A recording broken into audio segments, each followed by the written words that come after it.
Hey everybody, I hope you're having a good day. So I'm going to be away for a few days as I'm going down to visit some family in Florida and South Carolina. I'm excited, but I'm not looking forward to the humidity. That's gonna be gross.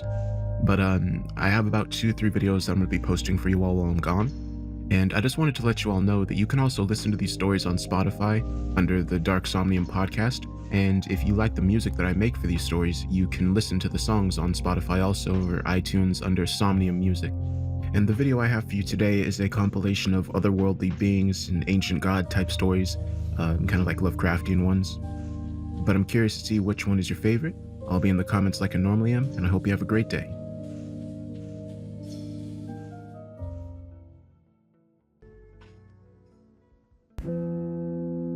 At this point, there is little that will make any difference. I can protest that I am a victim. I was always a victim, the same as everybody. But I can't ask for your forgiveness. I'm recording this to tell you how it happened. That won't matter either. It's the only thing I can do at this point, so it's what I'm doing. I found the guitar in an old pawn shop in Boston. The proprietor was a caricature of a pawnbroker, a bent little old man with a hooked nose and wisps of white hair around his ears, his face creased with a permanent frown from too many years of feigning disgust with the stuff people brought in. I didn't bother speaking to him at first, just walked up and down the narrow aisles between the shelves stacked with endless junk. I thought people brought their valuables to pawn, but this guy had somehow acquired piles of rusty old hand woodworking tools, random glassware and salt shakers, chipped china, and flatware that wasn't silver. I felt curiously drawn to a battered old wardrobe that looked like it had been built of leftover tongue and groove siding. I almost opened it, but I was sure it could only be filled with mink coats. Judging from the rest of his stuff, probably moth-eaten mink coats. I felt his eyes glued onto me, waiting for me to try to lift something. With my mohawk and torn jeans, I often got that look, but given the worthlessness of this crap, it was almost insulting. I said screw it and headed for the door. "Can I help you with something?" he said, husky and suspicious. I looked him straight in the eye. "I doubt you have a guitar?" He almost smiled. The corners of his mouth twitched, but then I think they couldn't remember how smiling worked and gave up on it. "I might have a guitar," he said, "for the right price." This didn't sound promising. He didn't say any more. I wondered if he were expecting me to fork over money sight unseen. "Well, do you or don't you, old man?" "I do, kid," he said, which I had to respect. After I'd called him old man, it was only fair he called me kid. But I like how he said it. Deliberate. To be clear, he was giving me back what was mine. "Look in the wardrobe right behind you. Don't open the case, just bring it over here to the counter." It was the wardrobe I'd almost opened. I did, now, and found it contained nothing but a dusty, rectangular guitar case. I humored the old man, carried it over to the counter. I put it down so it would open toward him, since he obviously didn't want me to handle it until I'd bought it. He turned it around, flicked open the clasps, and pulled it open, shrinking down behind the lid. Later, I would note that the maneuver protected him from the sight of the guitar. I doubt he really understood what he had, but he was not totally ignorant. At the time, though, I just put it down to showmanship. Inside was the most amazing black guitar I've ever seen. It was so black, it looked like there was no guitar there at all. Just some silver frets and strings stretched across nothing. A guitar shape ripped into the universe. I reached into the case just to touch it, just to be sure there was a guitar there. The old man closed the case part way, nearly trapping my hands inside. I didn't pull away. No, he said, his lips curling back from his teeth. "Not here. I can't buy it if I can't try it." "Take your hand out of the case." I did. I wanted the guitar. I had to hear it first, but frankly, if I didn't play it at all, I'd still have bought it. If I could afford it, it was that cool. He shut the case and fastened the latches. "Take it into the basement. There's an old amplifier down there. You can plug it in and play it. But see here." The volume on that amplifier is set on 2, right? It says on 2. Sure? I said, whatever. He laid a bony hand on a red fire extinguisher at the end of the counter. See this? You know what this is for? Putting out fires? You'd think so, wouldn't you? But check the pressure gauge. I looked at the dial on top. It was all the way down on empty. The only thing it's good for is bashing out the brains of people who don't follow the rules. Got it? The volume stays on 2. Somehow, I wasn't too frightened at the thought of this old man trying to assault me with a fire extinguisher, except for the thought of trying to convince the police that the punk had acted in self-defense when he broke the little old shopkeeper in 2. It didn't matter. I didn't need the guitar to be loud to tell if it could play. I took the case and went through the little door and down the steep steps. It crossed my mind that I was probably doing something stupid, going down into this crazy old man's cellar looking for, a cask of Amontillado, but frankly, the door was so flimsy I could turn it into kindling if he tried to lock it behind me. All he did was yell down at me about keeping the volume on 2. In the basement was a chest freezer, a big converted coal furnace, some broken furniture, and a vintage amplifier. I put the guitar down on the freezer and opened the case again. Down in the basement, it looked even blacker than before, if that were possible. I touched the guitar, just to assure myself that it was real. My hand stopped, so there was definitely something there, but I couldn't really feel it. It had all the friction of black ice, but no sensation of cold. A sensation of vertigo crept over me, as if I were going to fall into the nothingness. Impulsively, I grabbed the strap that at least felt like leather and lifted the guitar so it hung from my shoulder. It had weight like a guitar. The sensation of vertigo left me when I wasn't staring right at it.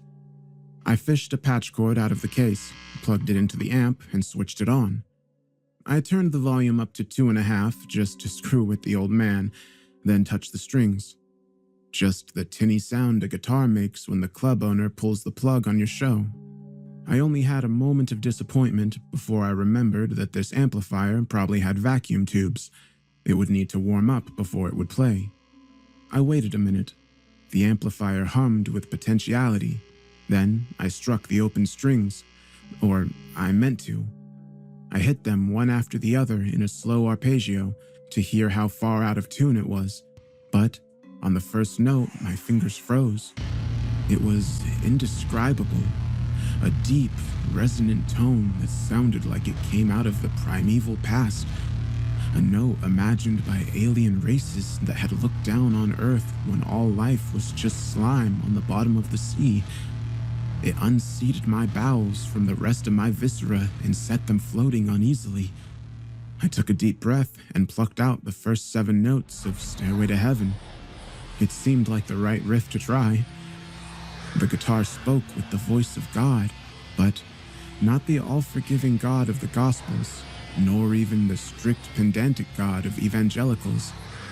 This was the Old Testament God, mighty and awful, the God that shook mountains and spoke in thunder and trumpets, the God that smote the Edomites by the thousands. My head swam, I was terrified, and at the same time, I had to have this guitar. I would pay whatever price the old man asked. I snapped off the amplifier and forced myself to walk slowly up the stairs. The door was unlocked. The old man was back where he had been, behind his counter, adding rows of figures in a little black book. I tried to act casual. How much you want for it? It came out as a shaky, tense whisper. So much for acting casual. The old man would have to be deaf to not know I'd pay whatever he asked. But maybe he was deaf. He didn't even look up. I repeated myself, louder and less desperate. He glanced up, surprised to see me standing in front of him. Then he took an earplug out of one ear. If he hadn't heard me, he knew what I'd said. $2,000. My stomach, already dangerously unmoored, flipped over again. That was 4 times what I'd told myself was my maximum price when I set out guitar hunting. I drew a deep breath and tried. I can't pay more than... Bah! He interrupted and thumped a hand-lettered sign on the wall behind him. Do not try to dicker. All prices are firm. On another day, I knew that just because you put something on a sign doesn't make it true. Saying he didn't dicker was just the first round of dickering. But I didn't have it in me. I had to have the guitar. I took out my wallet and pulled out my credit card, wondering what hope I would have of paying this off. "Can't you read?" He snarled and thumped another hand-lettered sign. "All sales are cash only." "Can I hold it with the deposit?" I asked. "How much you got?" He asked. $50? "There's a cash machine on the corner. You could take out $250 and make it $300. I could. I'd even have enough left to eat until payday. Paying rent would take some imagination, but I could do this. It may take me a little while to work up the rest and come back. Even as I said it, I knew it was hopeless. I'd never have $1,700 in cash, not unless I took a cash advance on the credit card and paid the 30% interest rate. "No," he said. "Don't come back. If you walk in my door again, I'll bash your brains out with this fire extinguisher." But $300, he said. "In cash. Go get it now, then take your guitar and get the hell out of here. If I see you again, I'll kill you." The man was clearly raving mad, but $300 was a price I could pay. I went out to the cash machine, traded all my money for the guitar, and left before he could make good on his threat. It was only then that I realized I'd even given him my bus fare home. I wound up walking 2 miles through the city. I got home late and tired. Playing the guitar seemed like too momentous a thing to attempt in that state. I put it aside, microwaved a can of mushroom soup, and went to bed early. But I didn't sleep well. I dreamt about the guitar. In my dreams, it wasn't just black. There were stars twinkling in the void. When I tried to pick it up, my hands went right through it. I felt like I could reach deep in and scoop out a handful of stars, except I figured they'd be terribly hot. I thought they'd make tiny little burns in my hand. There was something behind the stars, too. Something vast and restless. A long, slow rolling in the dark. I didn't want to touch that thing. I didn't want to disturb it. It was asleep, but not deeply. I hardly dared to breathe. If I woke it, I had no idea. Something very bad would happen.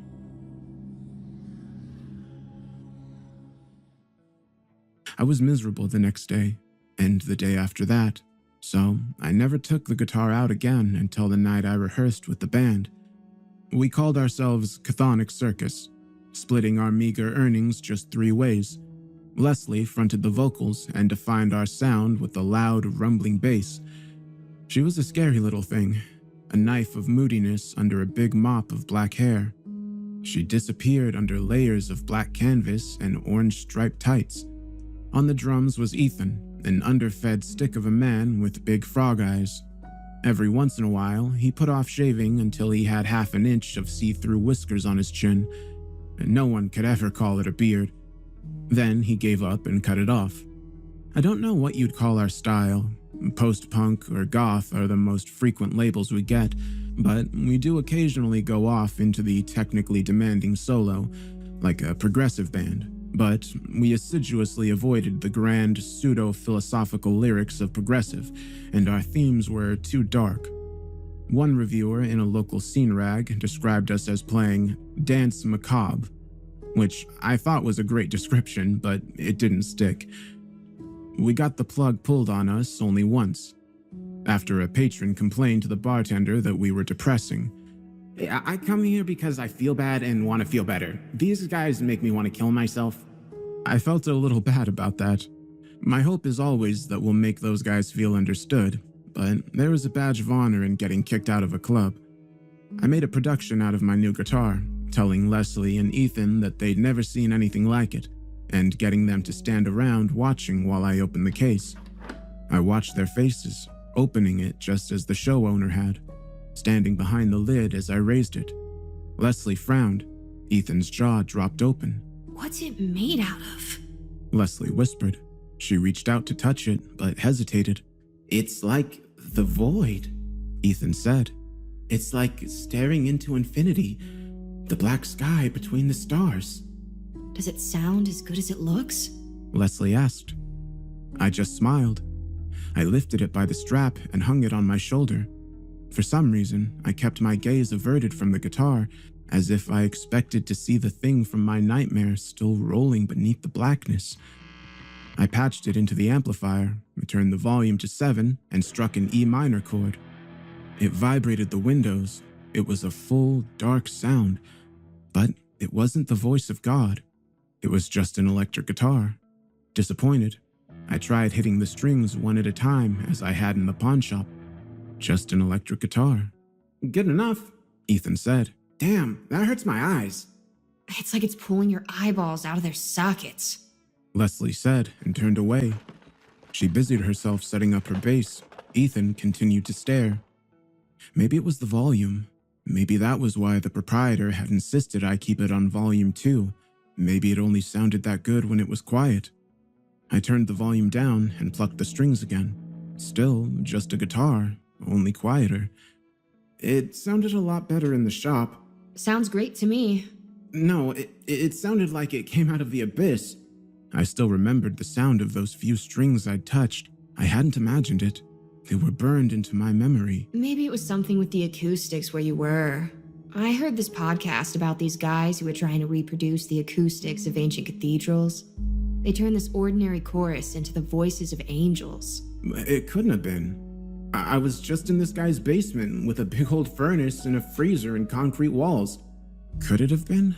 Could there have been some freak perfection of the dimensions and objects? It didn't seem possible. Could there have been an effects block patched into the amp? Ethan asked. He was still staring at me. He hadn't moved towards his drums. I don't see how, I said. It was just an old tube amplifier. Well, oh, that's it. That vintage sound. I've heard Neil Young still uses a tube amplifier because he likes that vintage sound. The thing costs a fortune nowadays because no one makes the tubes anymore. I thought about this. I knew everything Ethan had said, but I doubted an amplifier could make that much difference. If tubes could make a guitar sound like what I'd heard, no one would have invented solid-state electronics. Hey, Ethan, put your eyes back in their sockets and get on your drums. No matter how beautiful his guitar is, we still gotta play music. I don't know, Ethan said. They might book us just so people can look at that guitar. It took him 3 tries to tear his eyes away and sit down at his drums. The practice didn't go well. I was distracted by my disappointment, and my bandmates were distracted by my guitar. Twice, Ethan lost the tempo, slowing down while he stared at my belly. Then, in the middle of the 3rd song, Leslie screeched and stopped playing. Sorry. She said, shaking her head. Most of the evening, she had been avoiding looking at me, but then she took a long look at the guitar. Sorry, I swear I saw something moving in your guitar. It was like it was a window into somewhere, and there was something moving. I think it's alive, Ethan said, staring at me. Maybe that's why it's not making the sound you want. Maybe you gotta have the right relationship with it before it'll sing for you. It played for me before, I said. I didn't believe him, not really, but in Leslie's dark studio, it didn't sound so crazy. Yeah, but then you weren't trying to show it off. Then, all your focus was on the guitar, wanting to hear the guitar. Tonight, you're wanting to show off the cool guitar you got. Your focus is on you. It doesn't want to put on a show to make you look cool. This is crazy. We can't practice like this. Why don't you, face the wall or something? No offense, but... It's just a guitar. Yeah, but you don't look at it either. Whatever, let's just play, I said, but I did turn away from them. It didn't do any good. I was too annoyed and disappointed. Leslie was too rattled. Ethan lost the beat twice more, just staring at the crescent of the guitar he could see past my hip. We gave it up at 10, when we usually jam until the AM. As we were packing up, Leslie said to me, Why don't you bring your old guitar to the Venus tomorrow? Don't be crazy. You know what I paid for this? Well, actually, I'd gotten it for a steal, but it was the easy thing to say. A lot easier than that I still hope to make it sing like angels. Just in case. This is gonna be a good show. The Venus draws a good crowd. So we have something to fall back on if your baby derails us again. It's just a guitar, I said again. You shouldn't say that, Ethan said. No wonder it won't sing for you when you talk about it that way. I said it was just a guitar, but I don't think I believed myself. I mustn't have, because on the bus home, I talked to it. I'm sorry if I was trying to show off with you, I said. Tomorrow night, I promise, I won't pay attention to the crowd. I'll just listen to you. I want to hear you sing again, the way you did when I first played you. The guitar, of course, had nothing to say. Neither did my fellow bus passengers. Late at night, on city buses, nobody talks to the people who talk to inanimate objects. You should have a name, I said, then reconsidered. You probably have a name. I shouldn't make up a name for someone as important as you. If ever you can let me know what your name is, I'll use it. At that moment, the man next to me put down his newspaper and stood up to get off the bus. Most of the paper was obscured by an ad for great bargains at Walgreens, but I could see just a few words and half of a headline. Has-ter. A cold dread crept up my spine. It was coincidence. Coincidence and imagination. I moved the ad circular to expose the full headline. Cemetery killer suspect has turned himself in. See, it wasn't an answer to my question. What was I imagining? That there just so happened to be the exact headline in the newspaper named for Has-ter to show me his name when I asked? Or maybe he had mystically transformed the newspaper. He could just as easily have scratched his name into the seat cushion. That would have been surer than giving me a word and a half to guess at his name. Or maybe he reached across space and time, made the killer turn himself in, made the publisher compose the headlines so this would happen here, now, when I asked. Has-ter, the king in yellow, the vast, tentacled creature who drives men mad just to be looked upon. Or maybe a man dropped his newspaper and my imagination scared me. If Has-ter is your name, I said softly, give me a sign. Make something green land in my lap. I held my breath. I'd been specific about the sign I wanted because I knew how easily occult swindlers could suck people in. I ask for a sign and something happens. Anything. A dog barks. A bus goes over a bump. The old man across from me laughs. Something is always sure to happen. The sign. Nothing happened. Nothing landed in my lap, green or otherwise. See? No omnipotent elder being was reaching out of the void to introduce himself to me. Occam's razor. The simplest explanation. I was scaring myself. I'd arrived at my stop. I stood up to get off. As I stepped on the first stair, the driver called to me. Hey, son. I looked back. Matthew 4, verse 7. Uh-huh, I said. Matthew 4, verse 7. It will answer your question.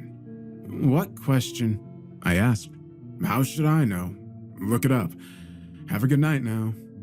You too, I said and stepped off the bus. If you've lived in Boston as long as I have, you probably have had random strangers quote Bible verses at you. You probably never look them up. I never had before, but I was feeling weird, and it was a weird exchange, and it usually isn't the bus driver who does it. I took out my phone and looked it up.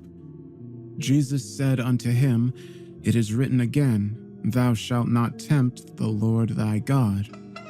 My gut got that floaty feeling again. I'd asked for a sign, a specific sign. Instead, I got rebuked. This was ridiculous. I strode off for home. The line in the Bible was, Do not tempt God. It was about how to treat God. The rule did not transfer to any other supernatural being, but this righteous denial did not even last the short walk to my apartment. As Antonio said in Shakespeare's Merchant of Venice, the devil can cite scripture for his purpose. I locked my door carefully that night. Then I put Has-ter in the foyer closet, as far from my bedroom as I could. Even so, I had weird dreams. I dreamt that my old girlfriend Amelia had been transformed into a guitar. My right hand, plucking the strings, my left, on the fretboard, was squeezing her neck. The strings were her carotid arteries, and I pinched them closed against the frets, cutting off the flow of blood to her brain. When I played a bar chord, she could not breathe at all. After a few F-sharp power chords, the sound from the guitar grew weak and fluttery. After a few more, it stopped making any sound at all. I kept playing her dead body. I woke near 11 a.m., groggy and annoyed. In the light of day, it all looked stupid. My guitar was possessed by the spirit of an ancient evil force. Not just any ancient evil force, a fictional entity made up by H.P. Lovecraft to spook Victorian gentlemen, while implicitly reassuring them that they were the guardians of civilization against the unknown terrors of the past.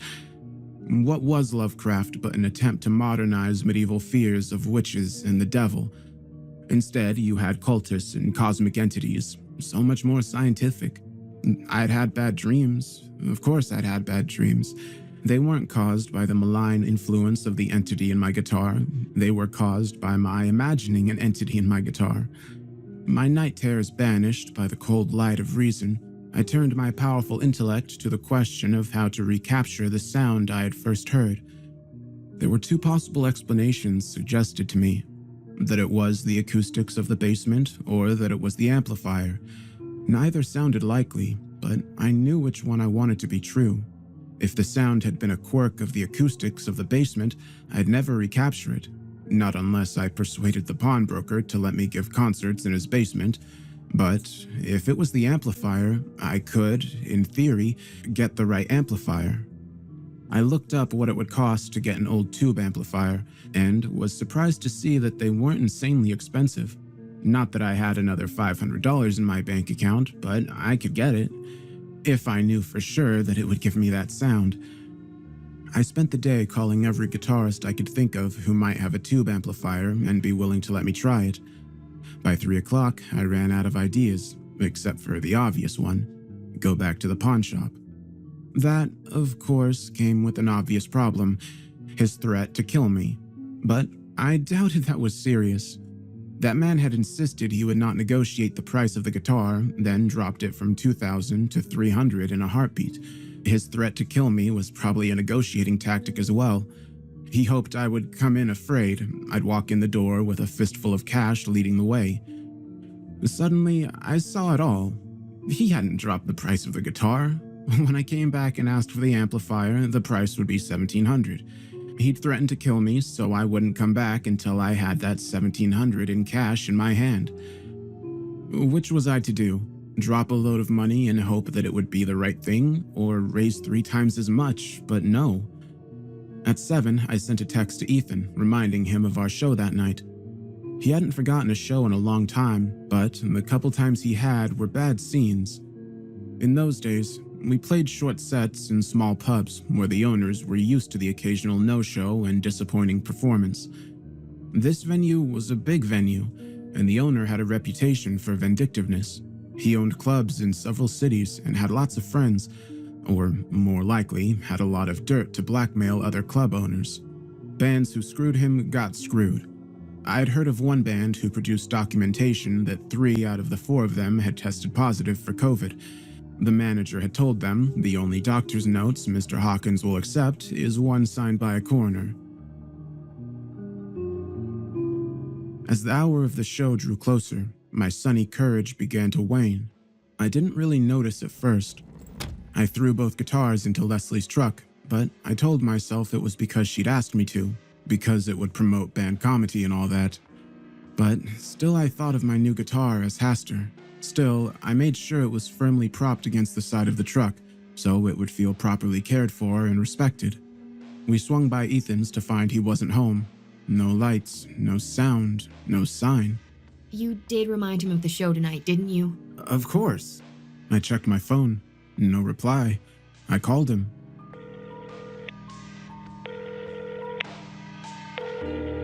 Hey dude, I'm either on my phone or can't find it. Leave me a message. Hey, asshole, we've got a show tonight at the Venus. Where the hell are you? I hung up. Leslie's eyes, barely visible through all her hair, were big and afraid. What do we do? Go on as a 2-piece? She shook her head. Unless we brought the house down, Hawkins would call it breach of contract. Then we gotta get a sub. Who do we know who could sit in? With no notice? That's crazy. If we're gonna find a sub, we need to start calling 5 hours ago. Maybe he'll call back. My phone rang. Oh, thank God. But it wasn't Ethan. It was an unknown number. I was desperate enough to answer it anyway. Is this Liam? The voice on the other end said, Yes? I answered. My guts started to unmoor themselves again. I knew this was bad. This is Stephen Brooks. I'm a nurse at McLean Hospital. I'm calling on behalf of Ethan. He isn't well and won't be able to make the show tonight. What? I said, although I'd heard him perfectly well. McLean Hospital, first in psychiatry since 1818. Ethan is being treated here. His condition is stable, but he insisted it was urgent that you get this message. What's wrong with him? I'm afraid that I can't give any more information about his condition, but he will be very reassured to know that you got his message. Yeah, I said. Then, finally finding some compassion in my soul, I added, Tell him it's fine. We'll get a sub. It'll be okay. I hung up. What is it? Leslie asked, reading my face.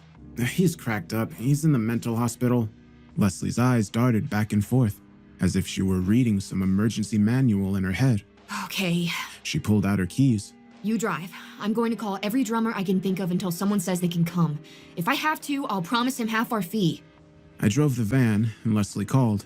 The first person apologized, said it was impossible. Then she got voicemail. The third laughed at her. I could hear him over the car noise. The fourth sounded afraid at the prospect of going on stage to play songs he'd never heard before. Leslie tried reassuring him. He didn't have to be great, just hold the beat and jam. Then she tried bribing him with money. He didn't bite. After that, she just sat in the van and stared at her phone. Try someone else. I can't think of anyone else. What about that guy who plays with Doomcell? They're on tour in Philadelphia. Or Pongo. Pongo, what's his name? That's who I was just talking to. Hold on. Call Honey. Who's Honey? I asked, but she'd been talking to her phone. An old boyfriend. Leslie blushed. He must have picked up because she suddenly said, Hey! You'll never guess who this is. You guessed. How are you? It's been so long. Yeah, well, I'm kind of in an emergency here. I've got a show at the Venus in Yeah, at the Venus. Thanks. It would be good news if our drummer hadn't finked out on us. In 2 hours. Well, I could go get you. Where are you? Wooster? Sure, I can do that. Wooster, are you crazy? Have your gear by the road. This is going to be tight. That's insane. It's over an hour each way. We'll never make it. Yeah, I can do it. Leslie said, ignoring me. Yeah, be ready. Be at the side of the road in like 70 minutes, okay? Are you insane? Do you know what Hawkins will do to us if we're a half an hour late? Yeah, Bear. You're saving my ass. See you soon. She hung up. This won't work. This is how it's going to work. I'm going to drive like hell to Wooster. When our time comes, you go out, say you're the opening act, and you play solo. If I don't get stopped by Massachusetts' finest, I'll be there before you're 10 minutes in. With luck, the audience will be so busy staring at your guitar, they won't notice. Without luck, the bouncer will entertain the crowds by beating the shit out of me. There's gotta be someone else. What about... I did come up with 2 names before she dropped me off, but one she couldn't reach, and the other was playing a show already. When she drove away, her SUV leaned precariously on the first corner. I was there way early, of course. I wound up standing in the alley with our guitars and amplifiers for 15 minutes, hoping the manager would show up before some enterprising gangster. He did. I set everything up, ran a sound check, got a beer, and waited in the green room while the crowd started to file in. 15 minutes before showtime, the manager checked in. Where's the rest of them? They'll be along, I said, trying to be casual. I'm going to open solo. What? He scowled at me. I booked a band. You got a band, I said. Plus, I'm just an opening act. It'll be like if folks see 2 bands for the price of 1, a 15-minute teaser. That was not the contract, he said. Not that we had a contract. If one person asks for his cover back during your opening act, I'll have your ass. Deal. By the time I took the stage, my dread of the guitar was creeping back. Ethan was in a mental hospital the day after he couldn't take his eyes off my guitar. Now I was going to go on stage and perform in front of 200 people. If there was anything, was I putting the sanity of 200 people at risk? I had the other guitar. I didn't have to take Hastur on stage, but that thought was no reassurance either. I had no idea how I was going to keep a club full of people entertained for half an hour by myself.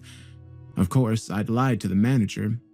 They'd want to dance, and I had no rhythm section.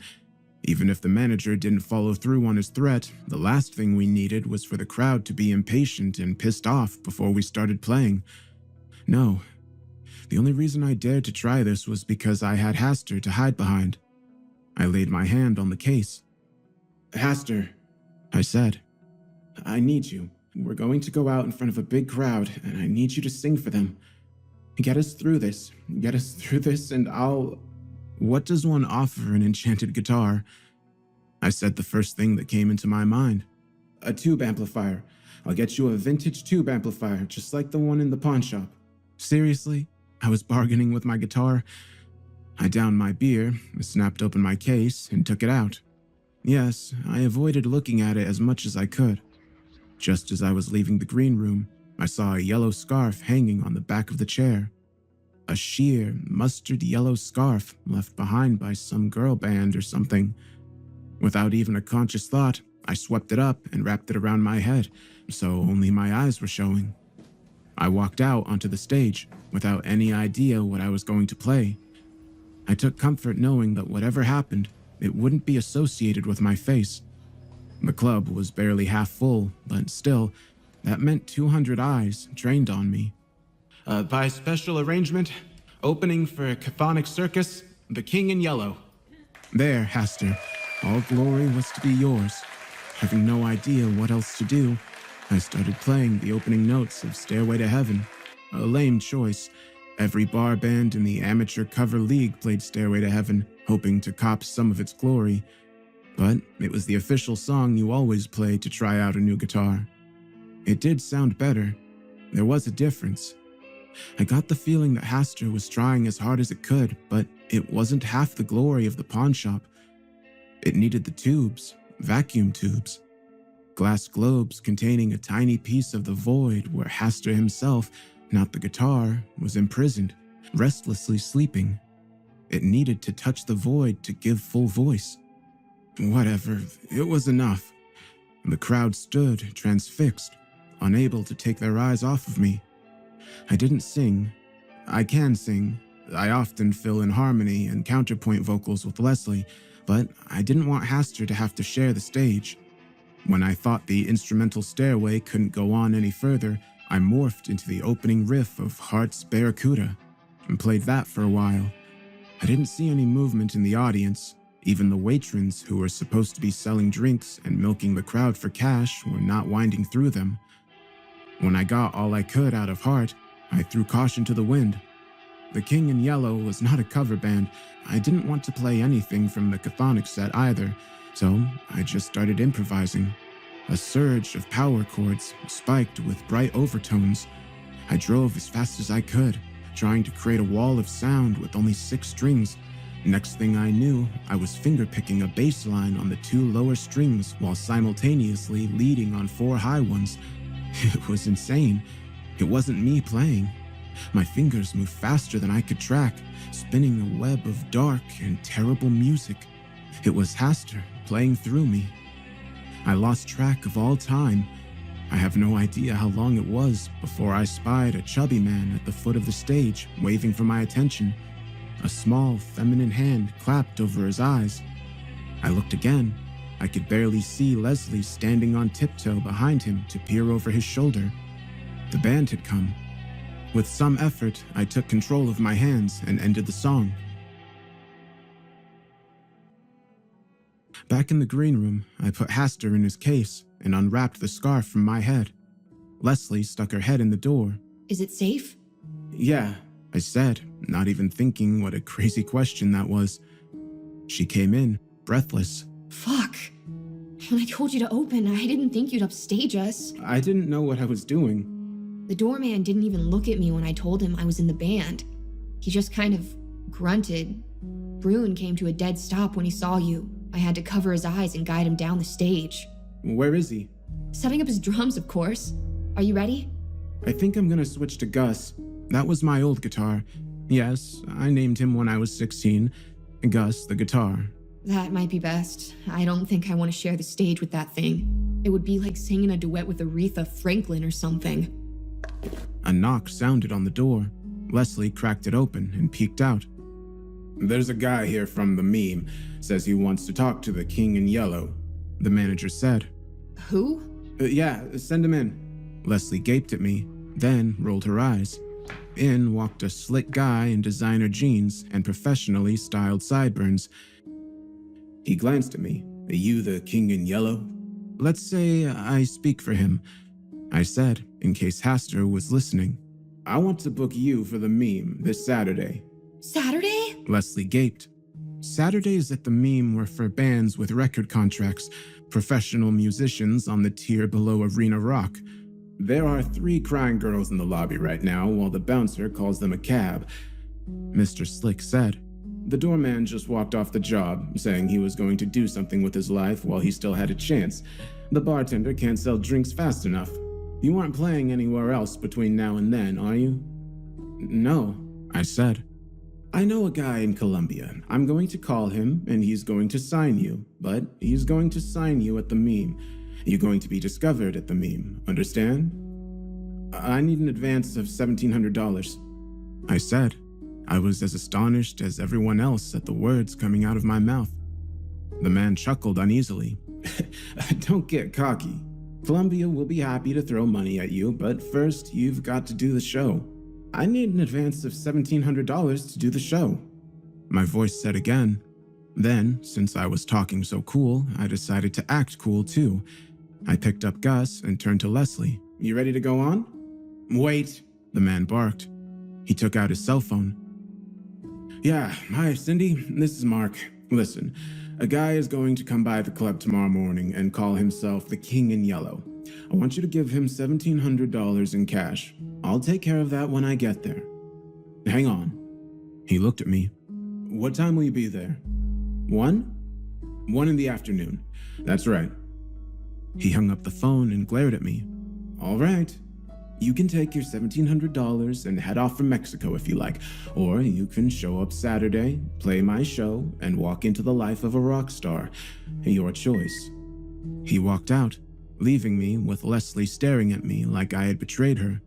Like all this time I'd been pretending to be a regular person, and now it turned out I was secretly a god. She thought we were friends, but she was only a stepping stool to stardom. The fuck? She said. She looked on the verge of tears. Come with me. It doesn't have to be a solo act. I probably need some help out there. She shook her head. I think I'd only hold you back. Come on, if this is going to be the last show for the Chthonic Circus, let's make it a good one.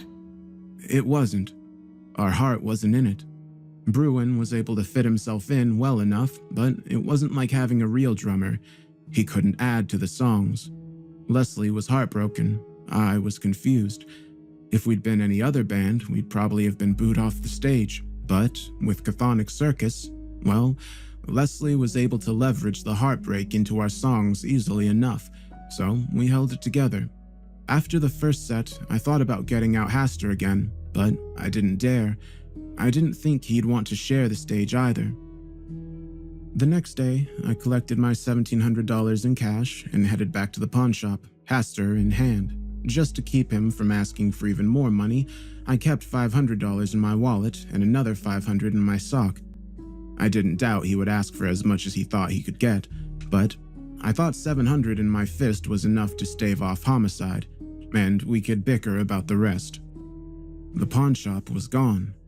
I don't mean it was closed, it was gone. The stone facade still stood. Through the shattered windows, I could see charred timbers and a few metal remains.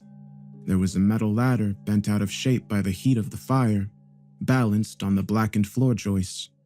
Yellow police tape stretched across the windows and warned everyone to stay out.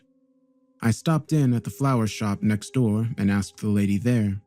Good riddance, too. He made the whole block creepy.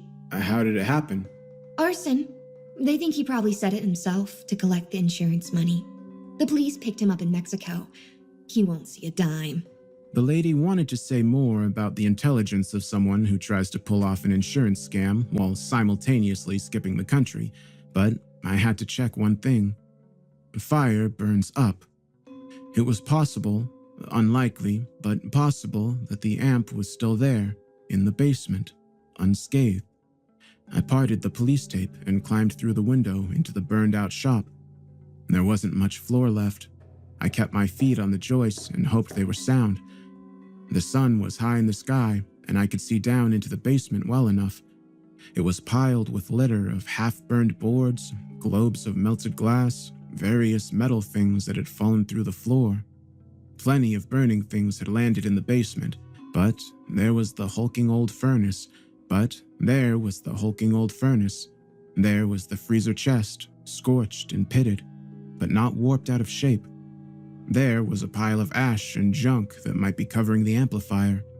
The stairs to the basement were still in place, but they were so black and alligatored I worried that they were mostly charcoal. I stepped from joist to joist until I got to the aluminum ladder. Slightly twisted, but it seemed sound. I used it between two joists and jammed it against the junk in the floor. It was so bent, there was no way to brace it at all four corners. I got both feet on the floor and one side of the top braced and called it good enough.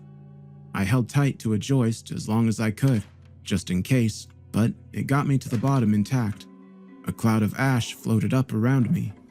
I floundered across the wreckage, flung aside the frame of a flexible flyer and a broken panel of sheetrock, and there it was, unburnt, undamaged, barely a scorch mark on her. Getting the amp out of the basement was an ordeal. It might have been possible to pass it between the floor joists, but it was so big and heavy, I knew the odds were better I'd just drop it and shatter the irreplaceable tubes. In the end, I decided to chance the stairs after all. If I fell through and killed myself, it wouldn't matter that I wrecked the amp. But I got it out. There's nothing left to tell but the concert.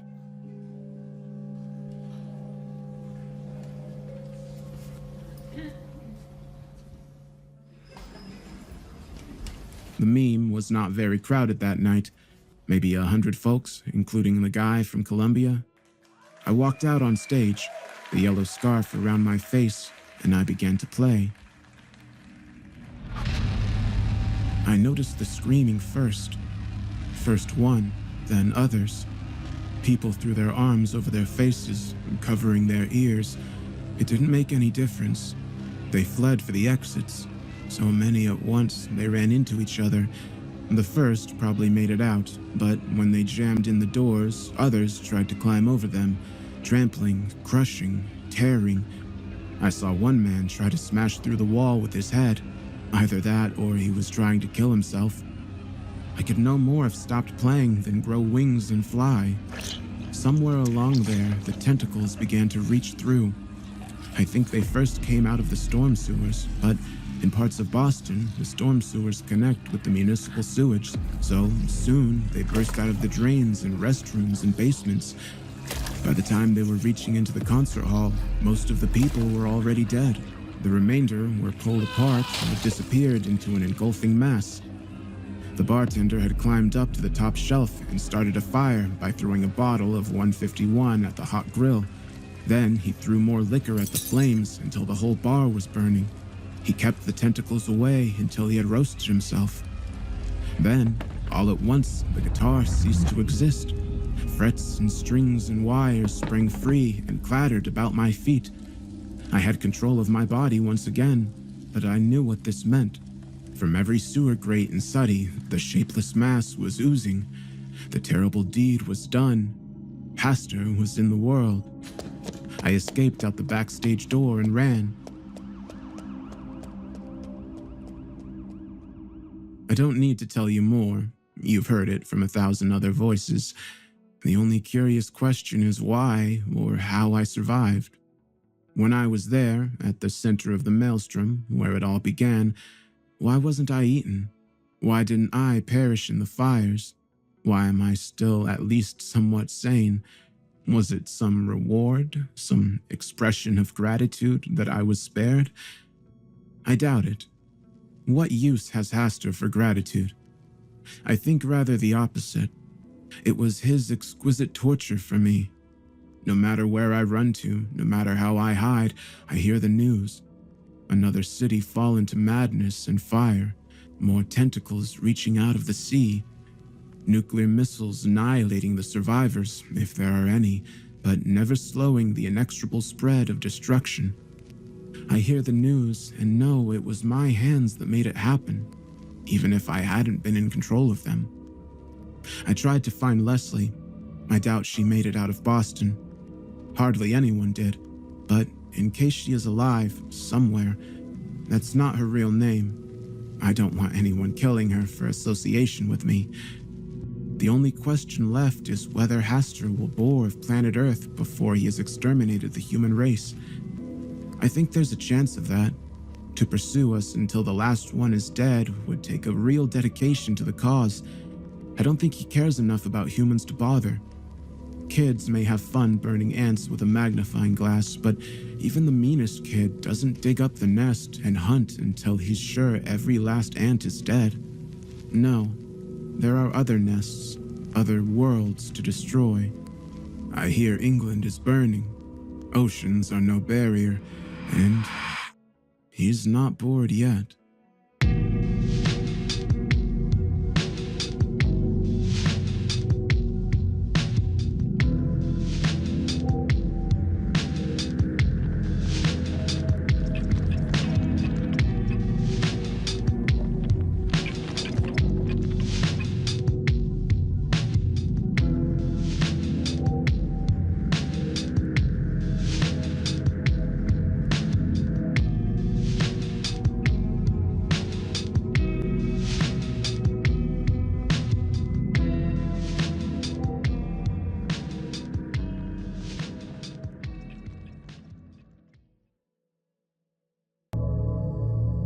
It was a long time ago that I heard the tale. I was deep in the desert with only myself and a man I had hired as a guide. He found a small oasis at the bottom of a valley and set up camp for the evening. Later that night, under a moonless sky, we sat around the campfire. My guide was carving something from a piece of wood while I stared out into the desert.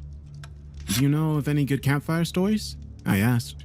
He looked at me from across the campfire for a moment with his bright blue eyes, and then gazed into the fire. He nodded. "There is one I know," he said. "It is a very old story, and not one that many people know." "Well, let's hear it then," I said. "Preferably before the campfire goes out." He smiled at me and began to tell his tale. "Millennia ago, there stood in the desert the great and ancient city of Zatan-Nataz, the Oasis City, home to tens of thousands. It was beautiful in the sunlight, with its polished sandstone buildings shining brilliantly. Its streets were full of life and color, with merchants shouting at the pedestrians, the children running through the courtyards, and the priests and scribes going about their business. The buildings everywhere were adorned with garishly colored tapestries and murals, most including the Golden Frond, the symbol of the Oasis City. Brightly painted statues stood guard at all gates and on the corners of the temples. Each of the city's quarters held a massive fountain spraying water high into the air. At the center of all of the roads was the Tower of the Moon, rising into the sky above the city. At its base stood the Great Crypt, the sanctuary of the priesthood and the heart of Zatan-Nataz. A high and impenetrable wall surrounded it all in a near-perfect circle. But things were far from perfect in that ancient city. Just before sunrise on the night of every new moon, a young hunter named Asser climbed onto his roof to view the monthly spectacle. As the first light of dawn came over the horizon, all activity in the city ceased. The streets were empty, the people in their homes stayed silent, and then came the sound of slaying from the Great Crypt.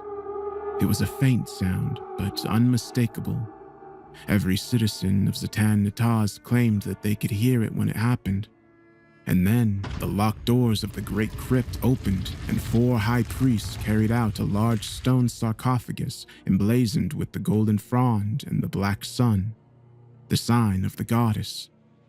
While all others hid in their homes for the duration of the ceremony, peeking out of their windows if they were brave, Acer crouched on his rooftop and watched them as they went from the center of the city to the southern gate. For 5 years, the ceremony had been carried out. An old legend had stated that the city was under the protection of a goddess. One day, it said a demon would come to destroy the city. On that day, the goddess would come, banish the demon, and usher in a golden age for Zatan Nataz. But the demon had come, and the goddess had not. The high priest slew the demon using ancient and forbidden magic, but its heart refused to die. They ripped the organ from its body, but a new body began to slowly grow around the heart. They could not destroy it, nor could they dispose of it. So, they placed it in the deepest shrine of the great crypt and sealed the doors. Then, they returned every month when the demon was nearly regenerated and cut out its heart once again.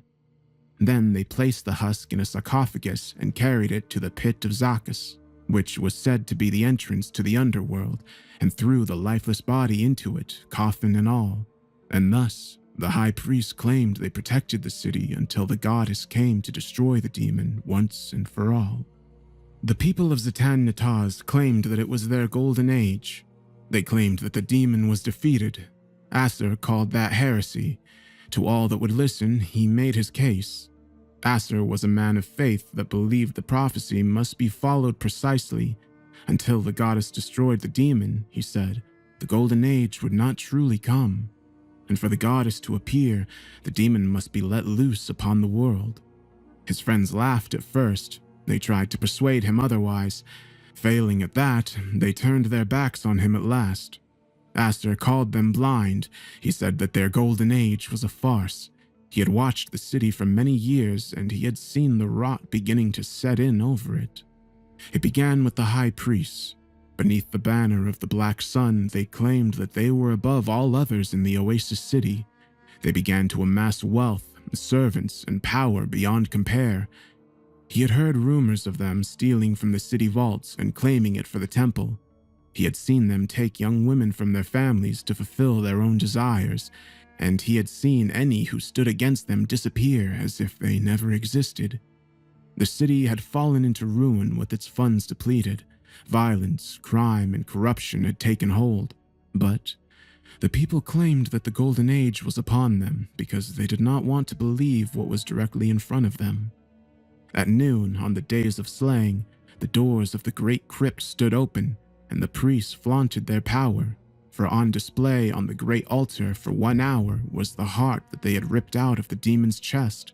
It beat slowly as the bravest citizens viewed it, and at the end of the hour, the veins and arteries began to sprout once again, and the people of the city were banished from the crypt until the next day of slaying. Acer viewed it every time. He was drawn to it. At times, he thought he could almost hear a voice in the air, pleading with him to free it from its torment. And one day, as the voice was clearer than it had ever been, Acer finally decided to take action. He would unleash the demon. For 1 month, he planned how he would do it. He could not merely stop the slaying. The doors of the great crypt had powerful seals upon them, and even if he could gain entry, how long would it be before the demon awoke? No, his course of action had to be more precise. He must rejoin the body and heart. He knew the course of the priest transporting the husk to the pit of Zacchus. Along the way, there was a large boulder that had been there since before the first stone of Zatan Nataz was laid. It was there that he must wait. He readied his bow, which he had practiced with since he was a small child. His aim was near perfect. He let out his arrows and performed certain rituals and blessings over them, saying that what blood they spilled would be for the greater good. And so, the next day of slaying came. Acer had hidden behind the great boulder a day before and camped there. He had no fear of being discovered, for none but the holy men with their load traveled toward the pit of Zacchus. Dawn came, and the city went silent.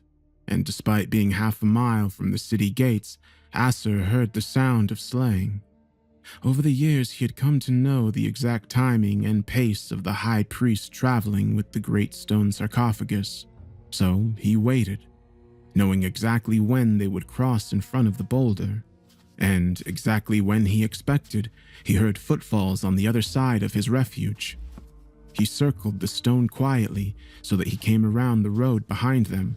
As he moved onto the road, he saw them walking slowly ahead of him with their backs turned. He drew his bow and aimed for the priest to the front and right, the farthest away from him. His years of training had served him well, for the arrow found its target in the back of the priest's head. The other three staggered as one edge of the sarcophagus was no longer held aloft.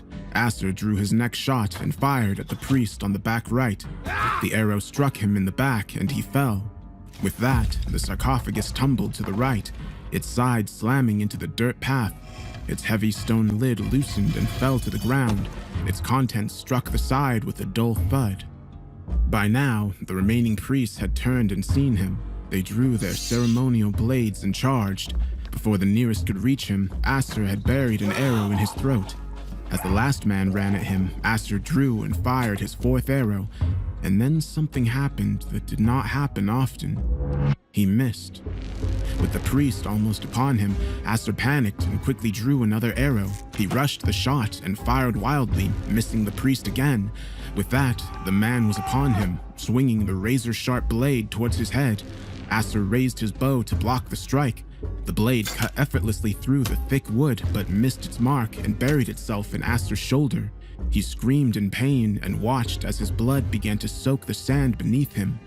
For a moment he waited, expecting the strike that would cut his throat, but it did not come. He raised his head and saw that the priest was exhausted. It had been years since he had had to act so swiftly. Asser took his chance and knocked the sword from the man's grasp. Acting on instinct, he pulled the man to the ground and leapt on top of him, his hands going to his throat.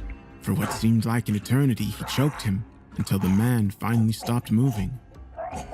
Asser rose to his feet, panicked and grasping for breath. His killing of the others was sanctified by the blessed arrows. This was cold-blooded murder. His soul was now forfeit. After a minute of panic, he calmed himself by remembering his goal. Surely, if he heralded in the true Golden Age, he would be redeemed. He approached the fallen sarcophagus, its lid lying silently on the ground beside it.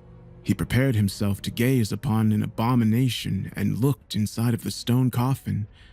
What was inside was not what he expected.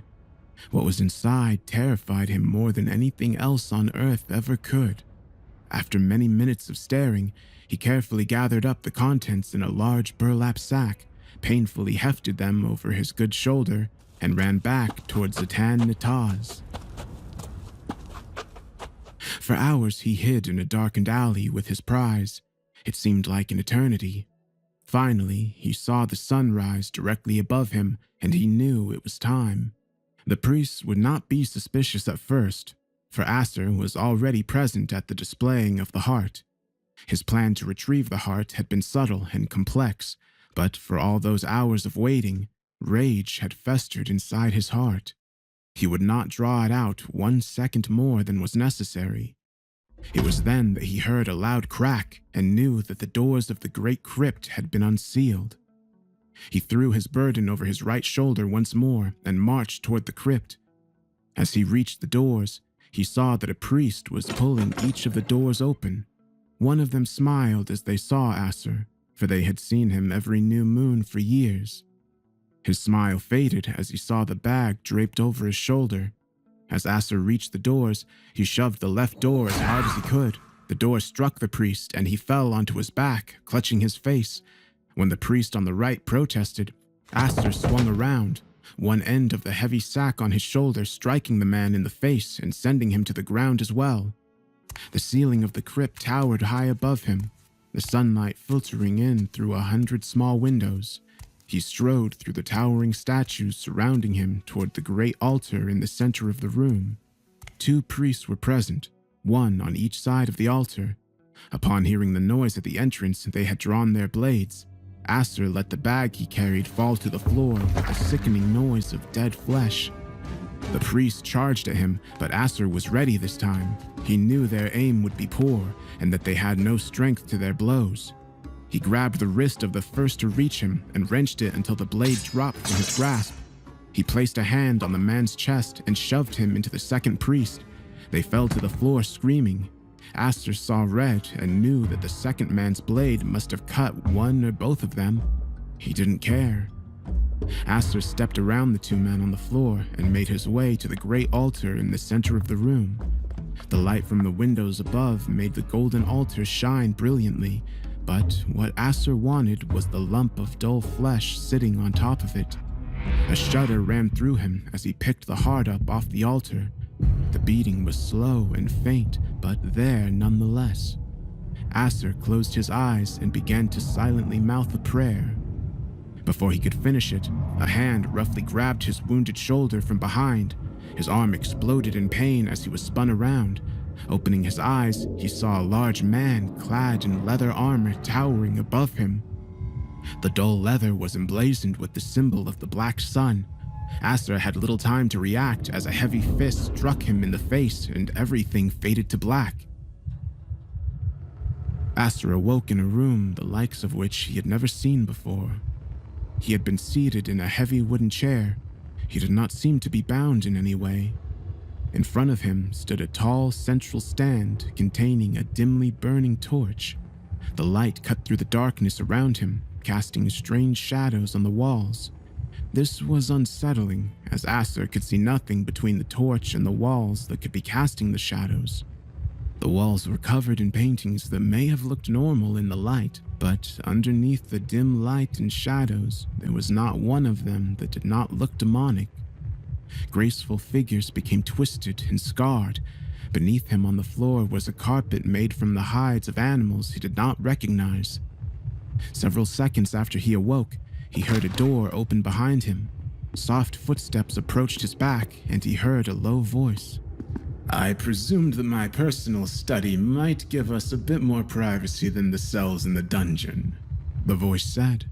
A tall man, clad in the same branded armor, walked in front of him. He turned and stood directly between Aster and the torch, his figure silhouetted against the dim light at his back. Aster could make out nothing about his face except for a pair of flashing blue eyes that stared back at him. "Allow me to introduce myself," said the strange man. "I am Sukaz, head of the Guardians of the Priesthood. You won't have heard of us, of course. We take care to make sure of that. We find it makes our job easier." As Aster's head fully cleared, the rage returned, stronger than before. "What have you done?" Aster said in a low growl. "I have done nothing," said Sukaz. "You, on the other hand, have committed several acts of murder, put the people of the city into a panic, and almost ruined many years of hard work." "You know what I mean," said Aster. "What was that?" The rage was evident in his voice. He saw a flash of white as Sukaz grinned at him. "Ah, you mean what was in the sarcophagus, but you don't need me to tell you that. You knew the moment you saw it, whether you want to believe it or not." Aster thought back to the hours before, when he gazed into the great stone coffin. There was a corpse inside, but it was no demon. It was the body of a woman. She was tall, beautiful, and regal. He had seen the skin of the body shine faintly, bathing the inside of the sarcophagus with light. Aster said his next words slowly and deliberately, rage permeating every syllable. "You slaughtered a god." "Yes, repeatedly," said Sukaz. Aster leapt from the chair he was seated in, his hands going for Sukaz's throat. As soon as he had risen, the man's fist crashed directly into his jaw. He fell back onto the chair painfully, tasting blood and feeling that 2 teeth were missing from the right side of his jaw. "Do not think you can kill me as easily as a few pampered high priests. Luck has been on your side thus far. It will not be again." Aster drew himself back up in the chair, but remained seated. He glared back at the man in front of him, tears beginning to well up in his eyes. "How in the name of all that is holy can you do such a thing?" asked Aster, his voice nearly breaking. To be fair, said Sukaz with a maddening tone of superiority, I have never killed her myself. You can credit your illustrious priesthood with that. As for why, they do it because of the one thing that drives all men. And that is fear, said Sukaz. 5 years ago, the high priest began to descend into a state of arrogance and decadence. They began to amass power, created the Guardians, and robbed the city blind. And then she appeared, the very goddess these priests claimed to work on behalf of. And on that day, those men that once thought themselves righteous feared judgment more than any. Sukaz laughed softly. I'm not sure who struck the blow, but before she could say one word to them, a priest drew his blade and impaled her through the heart.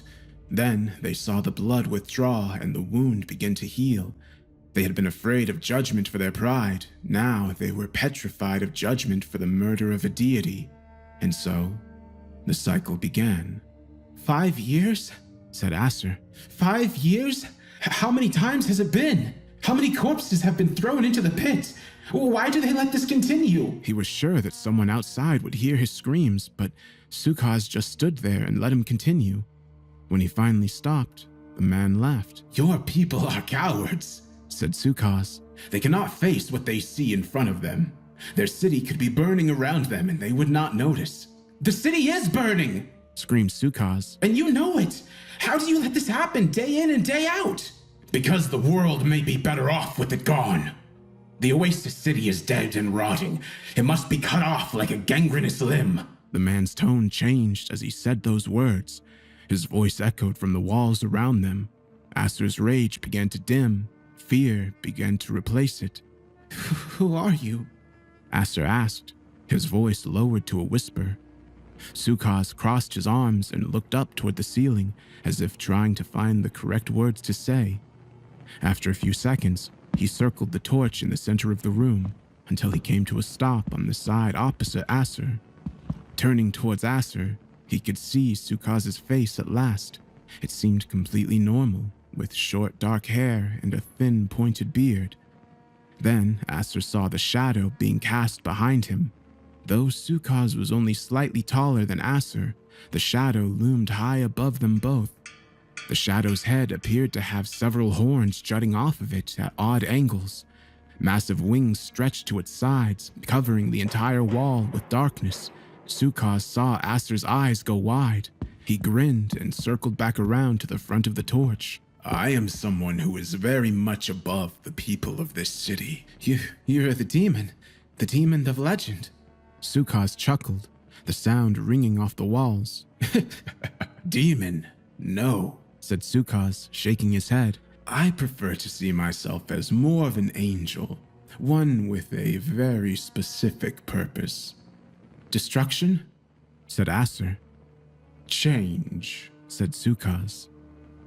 Nothing lasts forever in this world. To try to do so is folly. He moved closer to Aster, who cowered in his seat. All men die, all cities fall to ruin, and all empires crumble. It is the natural order of things. Your city, your goddess, and your people try to work against nature itself. It wasn't all the priests, was it? Asked Aster, finding some small semblance of courage. That depends, said Sukaz, the tone of superiority coming back into his voice. I may have started their decline into corruption, I may have caused them to doubt their beliefs, and I may have implanted their fear of their goddess, but I did not draw that blade, and I have not touched her. You won't get away with this, said Aster, his voice finally confident once again. I won't let you do this. The goddess will live again. Sukaz tilted his head to one side and looked silently at Aster, a questioning look in his eyes. Very well. You are free to go. Aster's jaw dropped, and a dumbfounded look came onto his face. Really? You're not going to imprison me? Kill me? Would you like me to? Asked Sukaz. Aster stared back silently. No, my friend. It is not my place to kill you. My purpose is to bring ruin. Perhaps yours is to bring ruin to me. Who am I to interfere with the machinations of fate? Go. Still staring at the man in front of him, Aster slowly got up from the chair. With a great deal of fear, he turned his back on the man and started toward the door behind him. However, you may not want to go through with this. Aster stopped in his tracks, 2 steps from the door. He closed his eyes and took a deep breath. He did not want to listen to what the demon had to say, but something made him turn around. What do you mean by that? Asked Aster. Sukaz had moved back around to the other side of the torch in the center of the room. The massive shadow was invisible once again on the far wall.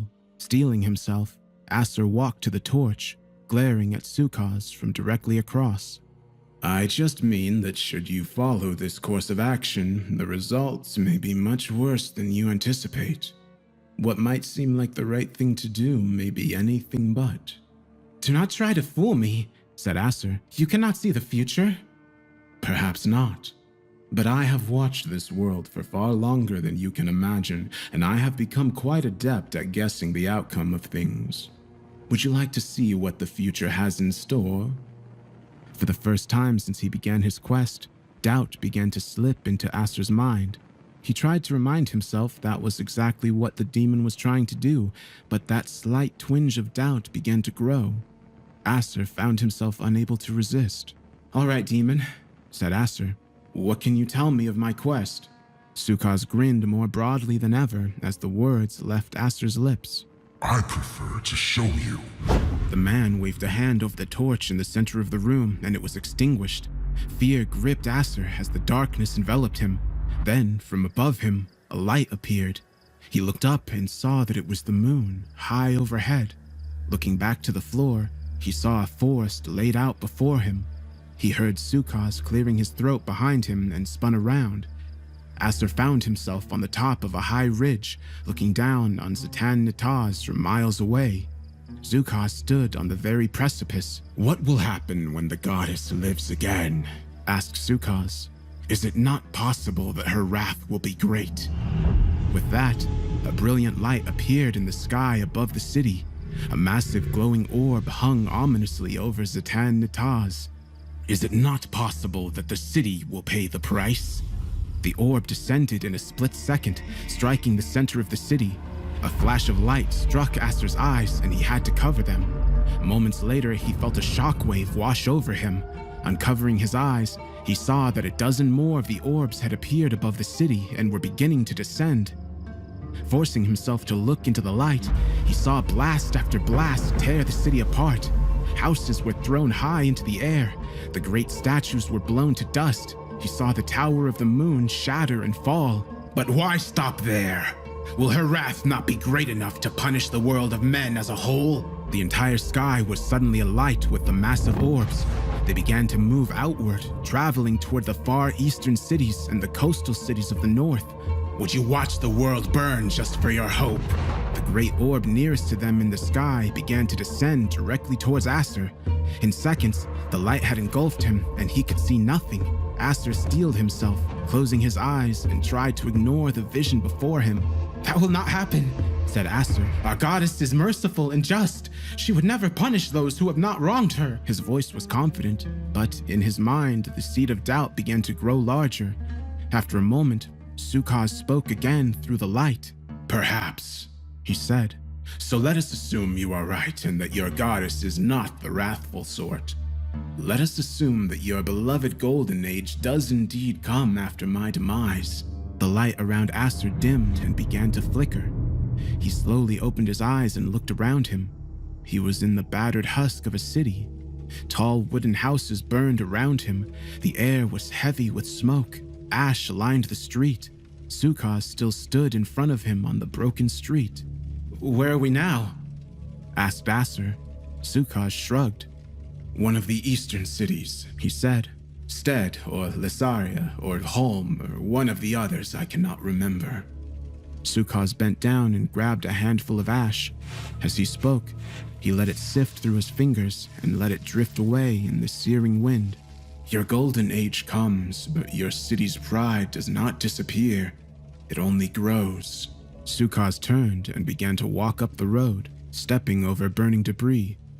Aster hurried after him. He felt his feet sink into the hot ash. He could not help but wonder where all the people were. Perhaps the vision was not complete. They begin to see themselves as superior to those around them, said Sukaz.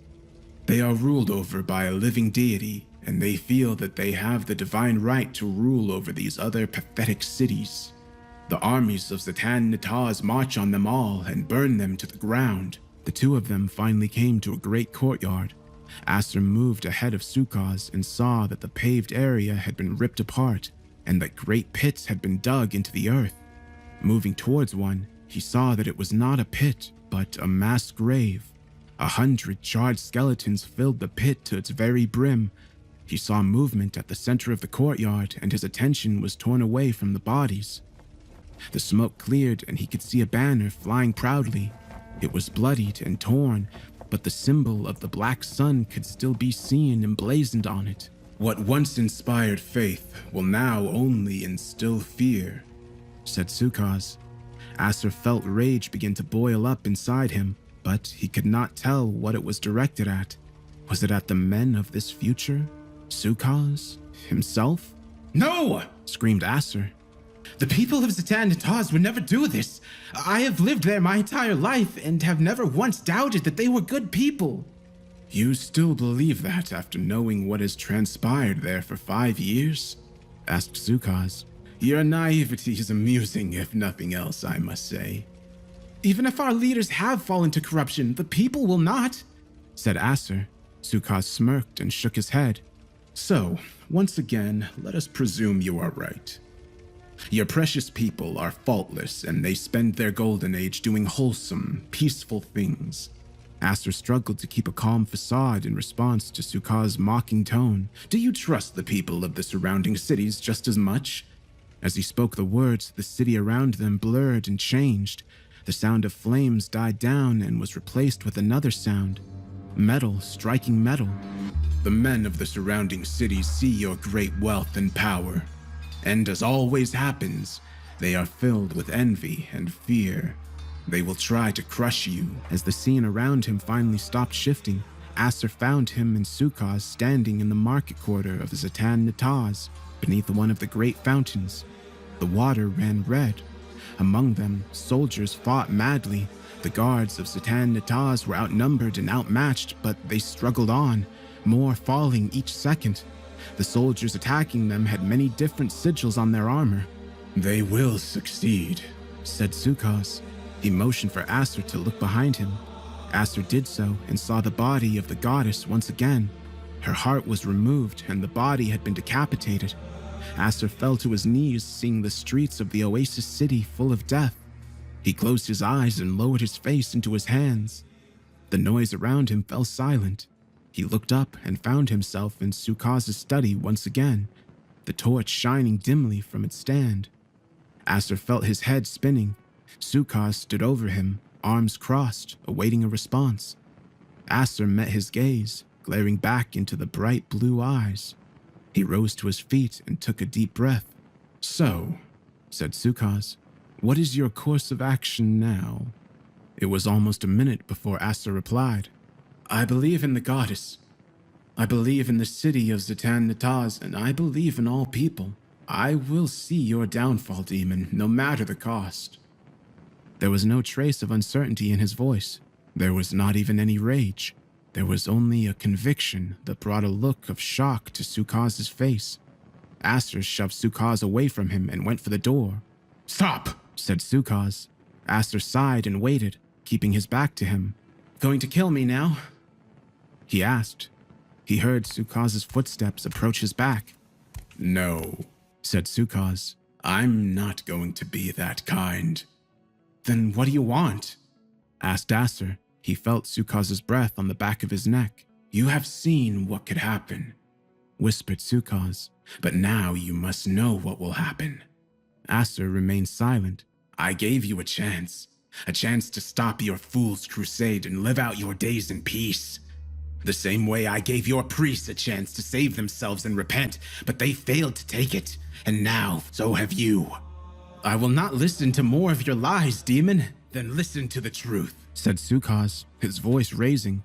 You will go and tell the people of me and your high priests. And do you know what they will do? They will call you mad and heretic, and they will take you and lock you away in the Tower of the Moon in a tiny cell with one tiny window. And every new moon you will look out that window and wonder if it is finally the day that the High Priest break the cycle and release your precious goddess. And that day will never come. Acer closed his eyes and focused his thoughts inward, ignoring Sukaz, whose voice rose with every word. You will watch your city travel the road to destruction.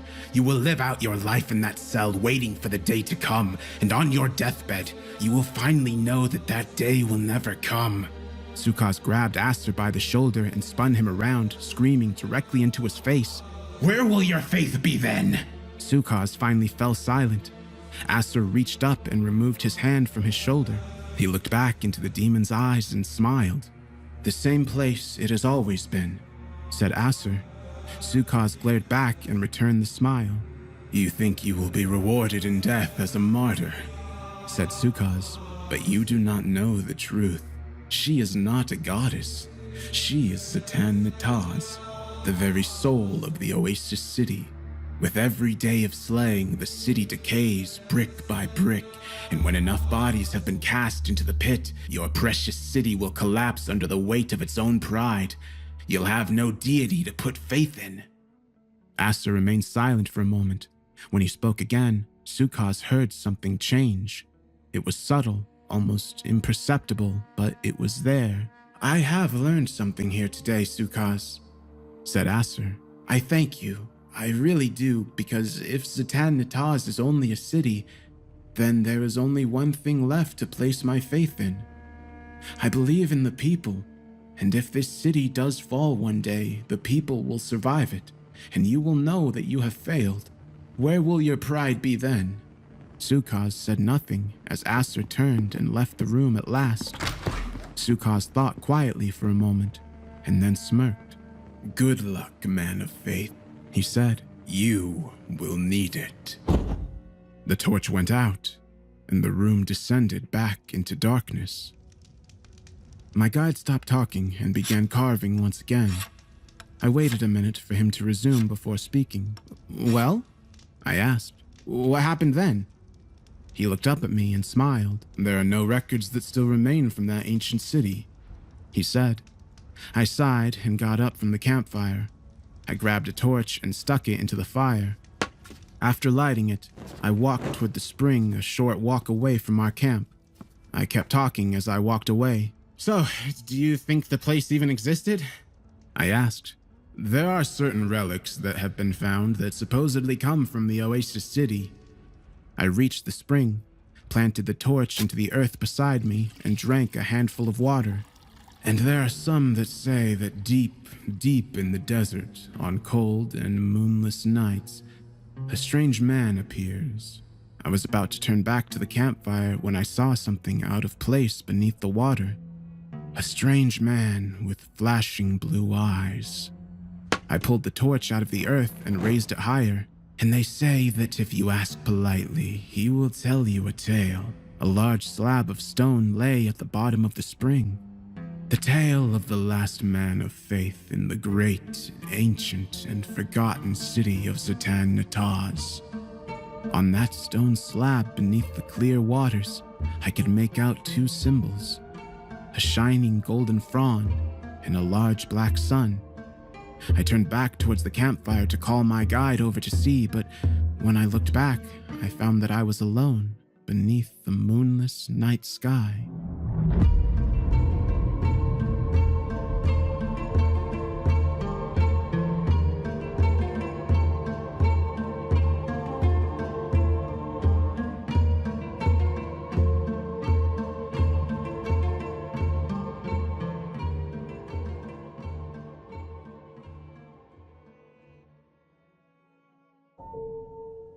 Discoveries of the ancient world possess such mystery and intrigue that they can make the most unsophisticated person look upon them in such wonder and admiration. In some rare cases, they can possess such knowledge of human existence that dread is carried with it for eternity. The mysteries of humankind and human nature are what made me want to study such history. Yet, I knew that some mysteries are best left undiscovered, for in them lies truth, and truth is such a bitter dark. A colleague of mine, Dr. Henry Tremont, went on an excavation in the snow-swept steppes of Siberia. There, he heard great rumors of a mammoth graveyard. I never cared much for the bones of long-dead animals, but I find admiration in Henry's love for such beasts. He hired a grand crew of workers and diggers. They would hack away at the base of a withered glacier, trying to find more bones and more evidence of extinct wildlife. I followed Henry's excavation closely. It isn't that I cared for what he found, it was more joyful for me to read every letter he sent me and feel the love the man possessed for his work. I'd been a professor for many years, one of history and humanities. Time and lackluster students ate away at my soul, and I often wondered what I was doing with my life. Henry sent a letter almost every day from Siberia. In them, he detailed the great bones of ancient beasts he uncovered. He sent a few photos as well, mostly of him standing among piles and piles of enormous cycloptic skulls with large ivory tusks. I envied him. Not in a negative way.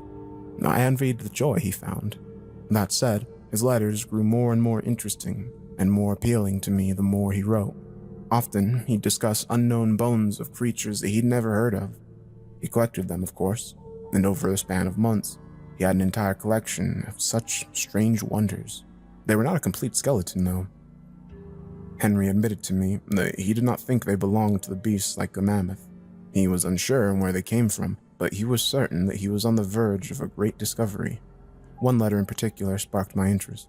It was one of the last few he'd sent me, one of the last few that I could read and understand. He described that the mammoth graveyard was something more, something larger than what he had initially thought. He described that the further they dug into the side of the glacier and around its surfaces, the more strange bones they discovered. The mammoths were all dried up, but new creatures emerged, ones he couldn't even imagine, and a human skull being discovered around something that he deemed the monolith. Attached to this letter, he placed a photograph. It was the last he sent. In it, Henry stood near a large block of stone in some type of cave. It stood roughly 8 feet tall and about 5 feet wide. Its surface was smooth, and its color was a glossy black. Its eye sockets, still visible from around the edges, appeared to be sealed with bone, as if the marrow grew to cover the eye. At his feet, I noticed many human femurs and other bones that I'd seen during my own excavation of long-dead cities. The letter ended with him asking for my opinion on the matter, and to write back as soon as I could. I tried to write Henry. I believed my letters reached him, but something changed within the man that once he responded, I could not make out what his letters were trying to convey. They were a mess of scribbles and drawings, notes in such an awful handwriting I believed them to be in dead language. I felt a sense of trouble brewing. I didn't know why, but I just had a hunch that Henry discovered something he shouldn't have. It was then that I took my leave from the university for 2 months, begging my regents to let me finish the excavation that Henry started. Once I provided them with the photos and excerpts from his letters, they let me go to his aid. And to try, I hopped on the first plane to the foreign empire to try to save the mystery of the monolith. It took me a few days to arrive at Henry's campsite. I took trains, rode horses, and joined a caravan of traders when the opportunity presented itself. When I arrived at the excavation, Henry was nowhere to be found. I stayed bundled beneath my many coats and hoods, trying to stay warm. A young man in his early 30s who spoke fairly good English approached me.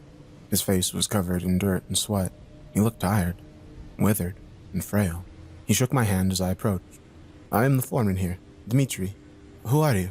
"I'm a colleague of Dr. Henry Tremont," I explained. "He wrote me about the monolith."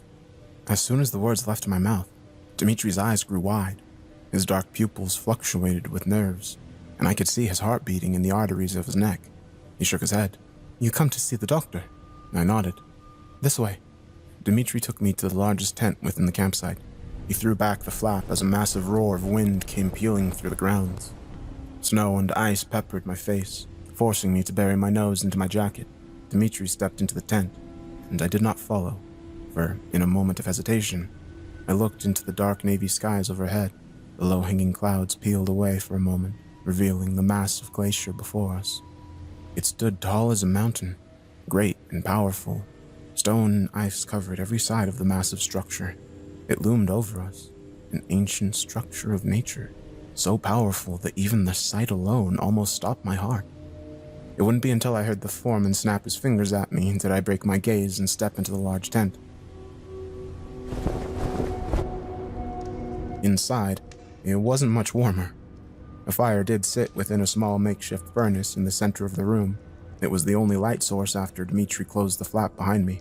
Shadows engulfed the tent, with only the hellish glow of the small iron furnace to keep them at bay. The horrendous odor that smelt as if it were death itself. I gagged upon unraveling my face, and it was then that I saw him, my friend. Henry sat at a small portable wooden desk. He wrote away with a long quill on his letterhead. What he wrote, I could only guess the mad ramblings. He was sweating from every pore in his body. He sat naked, too. The glow of the furnace light danced across his glistening back as he muttered strange phrases to himself. I took a step further in shock and horror, not recognizing my unkempt friend. His face became matted with a squirrely gray beard, and his eyes, as strange as it sounds, were not his. I knew the man for years, but those eyes, they did not belong to him. He turned as I stepped forward. As I said to him, "Henry, are you all right?" It calls, and I see, my friend exclaimed, staring up at the ceiling of the tent quickly. He then turned his head back to his writing and continued to scribble and draw. As I began to take another step, I felt a cold, gloved hand of the foreman rest on my shoulder, halting me in place. I turned to face the Russian, and he shook his head at me. "It is all he says." "That's it?" The foreman nodded. "When did this happen?" "He's the only one who survived. That is when it happened," the foreman explained. I became confused, shaking my head slightly as my eyes glanced to the dancing shadows of the tent. Survive? What did he survive?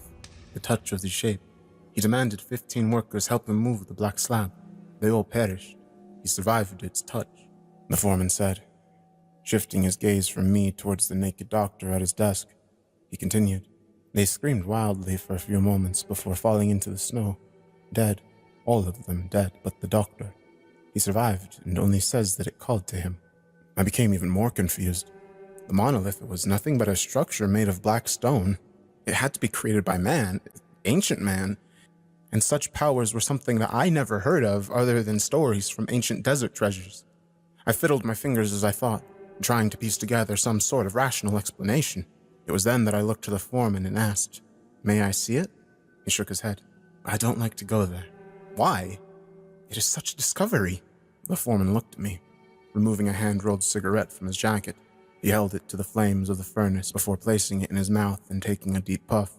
Smoke flowed from his mouth as the glowing cherry drew my eyes. He said softly, "I think it calls to me, too." "Please," I said, taking the cigarette out of his hand and taking a deep inhale of smoke. I handed it back to him and explained, "I need to see it." He took the cigarette back. I could sense the nerves in his eyes as he looked around the room. He gave an oppressive nod. I felt a sense of shame.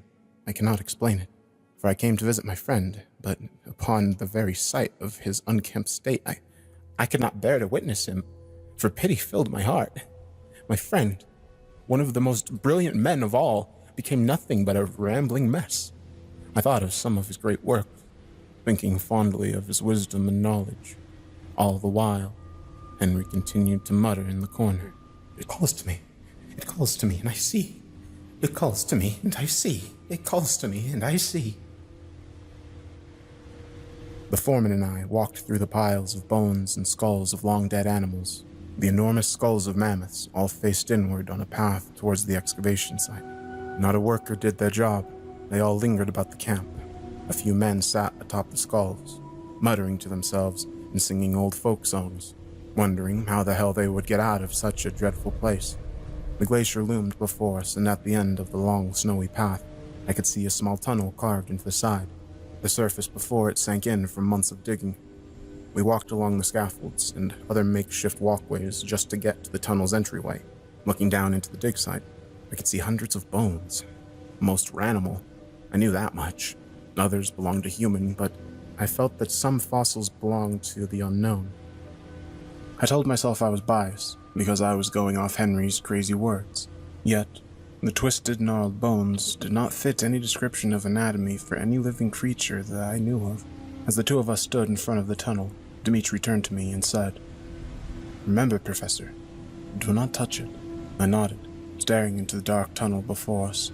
Henry had his workers carve out a nice pathway, for the tunnel stood roughly 8 feet high and about 6 feet wide. I could only imagine the months and manpower to dig such a thing. Dimitri led the way into the swirling darkness of the tunnel. He held a lantern ahead of him, but it did no good. The darkness swallowed him and I as we began our trek to the mysterious structure.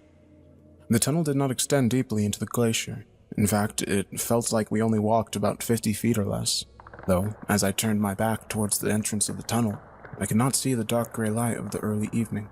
Only black greeted me from where I stood. Dimitri drew my attention, saying, "Here." His lantern illuminated the end of the tunnel.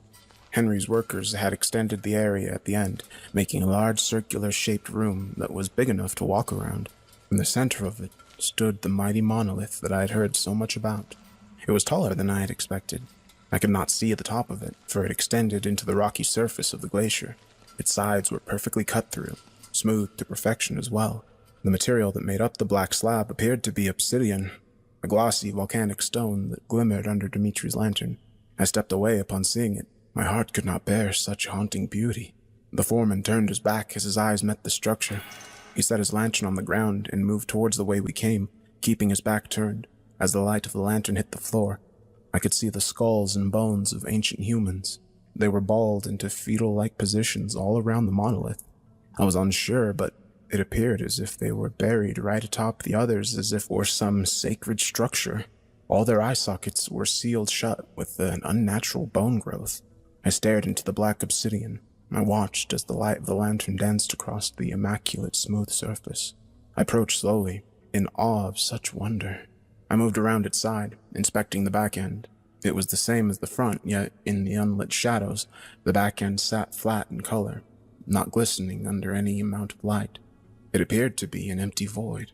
I stared, lost in a trance upon seeing it, and in the distance, I could hear the faint sound of beating hearts and dancing tongues. Such a wonder. I could feel it do exactly as Henry said. It called to me. Don't, Professor! I heard the foreman's voice echo through the tunnel. I turned to see him. He kept his back turned, but it was as if he could sense what I was about to do. Unbeknownst to me, I had extended my hand out, as if to touch the black void of the structure. I moved back into the light. Did Dr. Tremont give any theories as to what it is? Dimitri didn't answer my question. He knelt down and grabbed his lantern. He held it high above his head, lighting as much of the small rocky room as he could. He kept his eyes turned away from the structure, not wanting to take a chance. He said to me quickly, "You've seen it, Professor. Let us go." "Do you have any theories?" I asked, stepping away from the monolith. "Evil," Dimitri said. "You heard its call." I nodded. "Evil," he said, turning his back to me. He began to walk down the tunnel, the way we entered. I stood next to the obsidian stone for a moment, not wanting to peel myself away. It was as the light of the lantern vacated the room that I heard the call again. The dancing tongues and beating hearts grew louder with each step Dimitri and his light took. I felt a heat radiate from the stone monolith, and it was then that a panic began to set in me, for I felt the temptation yet again. If Dimitri did not call after me, I don't think I could have resisted. That night, Dimitri offered for me to stay in his tent. It was the second largest in the campgrounds. I obliged, mostly because I could not bear the sight of Henry. I did try to speak to him once more, but he shunned me. The man, my once beloved colleague and friend, was nothing more than a lost soul in a sea of snow and dread. The only friend I possessed from then on was Dimitri the foreman. The two of us sat up past twilight, eating watery soup and stale bread, talking to one another about the monolith. We had a fire going and many candles lit. We both feared the darkness. With enough pressing, Dimitri recounted the story of how the workers died. He was not there, he expressed, but he did hear the screaming and crying of his workers who tried to help Henry remove the structure from the tunnel. He said that himself and the others who were working in the graveyard quickly rushed inside to see the workers screaming in agony on the floor before perishing. He said that the doctor knelt before the monolith, his hand extended out, touching it. It took 7 men to peel him away, and once they did, he never left his tent other than to drop his letters in the box of the weekly courier. Dmitri expressed that he believed the doctor to be riding more people than myself and feared that more would venture to see the Obsidian Wonder. "Though you still hear its call?" he asked. I shook my head. "I don't hear it. You feel it," he said. He nodded, lighting up a cigarette and offering it to me. "I felt it too, and with each visit, it grows stronger." He smirked. "Some stay for pay, some stay because they cannot peel themselves away. A few men left last week with a few of the big skulls and large tusks. They came back with everything they took. They just wanted to look upon the wonder once more. I would not let them." "But you?" I asked. "Why haven't you left? You know better than to stay." "I tried. It's not hard enough," I said. He smirked, taking a puff of his cigarette. "You will find it difficult after seeing it. The call extends across the land. It brought me back, as it will you. I'm sorry about it." "Sorry? I warned you not to see it. You are cursed like the rest of us." "I didn't touch it," I informed him. "It wants you to. It is a hard fight, but as long as you're here, make sure that we do not get lowered into its black maw. I plan to leave as soon as it's sunrise," I explained. "I have an eerie feeling about all of this. Wise that you go," Dmitri informed me. "It knows, though. The black structure knows." We went to sleep not long after that. I felt exhausted after such a long travel, and to realize that I would soon be back on the road made it even more tiresome. I didn't want to stay. I came for Henry, but left for myself. There was no studying to be done. The monolith was evil, as Dmitri put it. We went to sleep not long after that. I felt exhausted after such a long travel, and then to realize that I would soon be back on the road made it more tiresome. I did not want to stay. I came for Henry, but left for myself. There was no studying to be done. That monolith was evil, as Dmitri put it. I did not care to stick around, for I feared the worst would come of it. I thought of Henry. Such a brilliant man being reduced to madness made my heart sink, for I feared the outcome myself. I didn't plan on saying goodbye, and that broke my heart. Though I felt that the true Henry vacated the moment he touched the black stone. I drifted off into sleep after many hours lying awake. I began to have a strange nightmare. It crept into the foreman's tent on the back of the shadows of the night, seeping into my mind like a virus set to destroy me. I imagined myself waking up and hearing the call of the great monolith. I exited the tent without my jacket or scarf. I stood in the roaring winds being pelted by snow and ice that came down from the glacier. I could not feel them, for a fire burned within me. Sweat flowed from my body, dampening my clothes. I marched past the massive craniums of the ancient beasts. I dared not look at them, for the call of the monolith exited from the dead gaping jaws. Their tusks warped and twisted under the winds as if they were bent by nature itself. I slowly made my way back to the tunnel, fearful yet desiring what sat at the back of it. The call grew louder and vibrant off the stone walls of the tunnel. I moved inside, finding shelter from the extreme cold of the outside, though I could not feel it. I marched through the swirling darkness. Moving closer to the end of the tunnel, the call swirled around me with the shadows of the tunnel, as if it took physical form. When I arrived at the monolith, I stood in its presence, basking in the unimaginable heat that radiated from it. I held my hand out, wanting to touch it, needing to touch it. I could not see it at first, though, for the darkness of the tunnel hid it from my vision. Yet, as my hand grew closer, I could see a cold violet glow sweep from its sides. The aura felt almost blinding to me, yet I needed to see what sat on the other end. My bare hands grew closer. The heat seared the flesh off the tips of my fingers. I flattened my hands, spreading the heat across my palms, and I felt the ancient wisdom of its creator begin to flow through my body. I cannot lie. It felt of ecstasy. It was then, when only a centimeter away from embracing the stone with my touch, that I heard someone call for me. "Professor!" I turned my head, seeing Dmitri standing in the tunnel. He held a lantern out ahead of him, and only as the light of the small lantern hit my eyes did I realize that I was not dreaming. I stood in the tunnel, absorbing the heat and listening to the call of the ancient wonder. My reality slowly came into view, and I lowered my hand, realizing the mistake I foolishly made. It was then that Dmitri reached out, trying to grab a hold of me.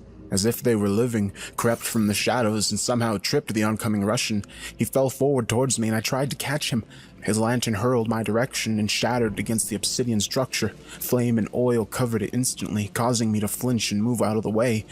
Dmitri extended a hand as if asking me to catch him. But it was not me who responded. Before the foreman realized what was happening, his hand rested against the stone structure. He should have fallen forward onto his face, but it was as if the structure wanted him to be safe and held him in place for a moment. Floating above the skeletons of the floor, slowly, Dimitri's legs lowered, kneeling before the monolith as his hands stayed connected. The flames roared wildly around the structure, forcing me to move away and fall onto my back. I shielded my eyes for a moment, but the swirling darkness suffocated the flames quickly, and the purple glow that seeped from the structure's sides grew brighter, more vibrant. The calling stopped. Everything went silent. Then, a strange sound echoed from the monolith. It sounded as if a sword were being sheathed in a metal hilt. Everything fell quiet. Dimitri looked back at me and said, "I cannot remove my hand." Suddenly, as if a hurricane roared inside the tunnel, a cacophony of noises swallowed the two of us. It was deafening, and the call of the monolith danced somewhere behind it. The black stone glowed with a vibrant white light. It became translucent, as if the monolith was no longer a physical structure, but rather a specter before the foreman. Dimitri screamed wildly, and the same radiant violet glow seeped from his eyes as he stared into the white abyss. I too could not look away, for images flashed within the structure. I could see fields of black sand and decaying flowers. I could see tall stone structures. I could see towers of ivory and obsidian. I could see a red sun glowing on an empty horizon, with black stars twinkling. I could see my own life laid out like pieces on a chessboard. I could see a looming figure across the black ocean. I could see a tall obsidian pyramid, and above it, I could see a wild mass of chaos and dread. I could not look away. I tried. I felt the pull for me to touch the structure. I wanted to see more. I had to see more. I reached my hand out again, but a scream from the foreman caused me to retreat. His mouth sat agape, and life vacant from his face with each passing second. His screams at first sounded like human, but grew into a deep, monstrous bellow that echoed from the tunnel and rolled across the glacier. His voice hollowed and deepened, no longer belonging to him. His eyes radiated that hellish violet as he continually screamed, "It calls, and I see. It calls, and I see. It calls, and I see." Large black strands of the shadows swarmed around the foreman. They wrapped his body as if he were prey to the monolith's will. He could not stop screaming. I turned my back and ran from the tunnel. The glow of the white ore did not light the path for me. I stumbled in the darkness, trying to escape. I feared it too late for the foreman. I feared it too late for my own self. But I had to try.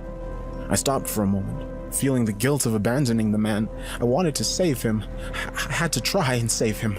It was then that I looked back and saw the white translucent structure before him, and the other side, a great, strange shape that belonged to the darkness itself, for it was the darkness, and the strands that extended from the structure were part of it.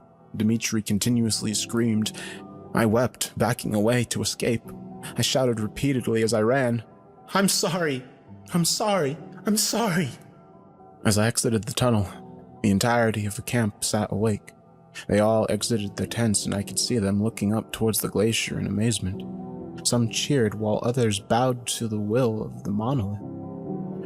I fell to my knees, fearful of what was happening. It was then that I looked up and could see the glowing white of the monolith, piercing through the glacier and extending into the blackness of the night. What low gray clouds sat overhead began to swirl and radiate with the same hellish violet seen in the foreman's eyes. I scrambled back to my feet and ran. I gathered my things from the foreman's tent and took one of the few horses that remained at the camp. I ran away. On my ride, I saw Henry exiting his tent. He smirked at me as I ran, and I could see the pale phosphorus white of the monolith glowing behind his eyes. He screamed in a haunting roar as I exited the camp as fast as the horse would let me. It did not sound human. It did not sound enlightened. The scream rolled over the empty forest of Siberia and followed me until I could no longer see the beam of light from the glacier. I never returned to the camp. I returned home and spoke not of what I saw or heard. I dared not pique the interest of those seeking a lost discovery. I kept to myself, and if anyone asked, I stated that I never found Dr. Henry Tremont or his excavation. I lied to keep them safe, yet I still feel its call. I still dream of it.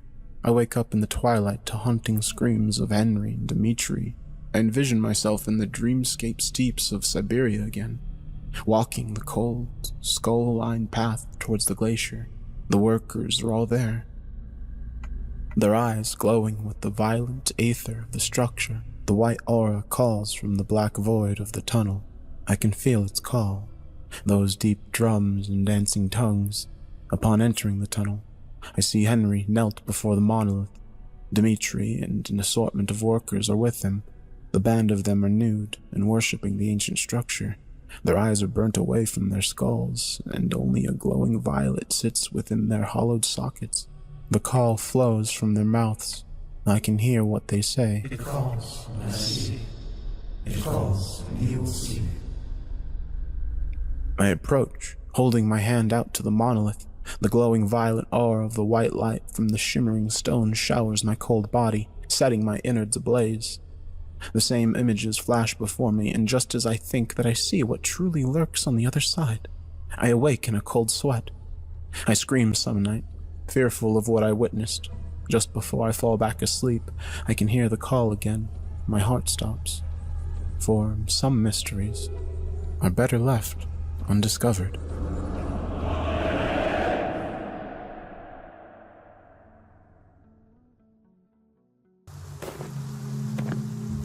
When I approached the easternmost mouth to Chambrook's, I found Reed already kneeling by it. She'd found a few things scattered here, discarded food wrappers, a battery, and an open water bottle that she turned upside down and emptied into the dirt. Still some inside. She said, They were here, Shaw.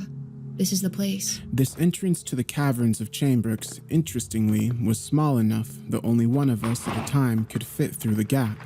But after a bit of wrestling past the root and stone, the canal yielded and opened up into a proper cave chamber. I entered it first and looked around. The dimensions of the place were impossible to calculate. My flashlight failed to find any edge or even the ceiling of it, but it seemed like the whole mountain had been hollowed out to accommodate the vastness of these halls. Reed joined me only moments later, and she stood up to her feet as she looked around herself. Hard to believe a place like this went unnoticed for so long. She said after a time, How big do you think it is? People have been reporting updrafts for miles around here, so big. Really damn big. I thought it was confined to the mountain. We thought it was. Then someone found an entrance to it out near Gartersdale 2 or 3 weeks back. Shit, Gartersdale? That's like 30 miles away. Yeah, I know. And it could be even bigger than that. We began searching the mouth of the place for more clues as we spoke. You know the old Davis Caverns? One's out by Lakewood? We used to go there on field trips. Me too, but some people are saying those are actually connected to Chambrook somehow. Probably via some passage nobody's even found yet. I looked in vain under a hooked formation of stone for anything of interest. And those are like, what, 70 miles away? Damn. There was silence for a bit as we began our walk, but after a time she said, So what do you think happened to these guys? Creepy uncle just drags his niece in here.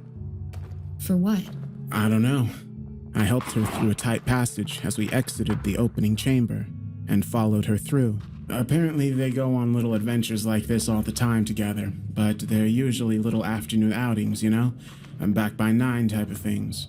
And how long have they been in here? 26 hours. We walked for some time after that, and the deeper into the cavern we roamed, the more magnificent it became. Soon, the endless scape of rock and stone had glowing plant life added to its number. There were mushrooms and small shrubs of varieties I'd never before seen cataloged, and so bright was the collective bioluminescence that in the passages that contained them, Reed and I shut off our flashlights.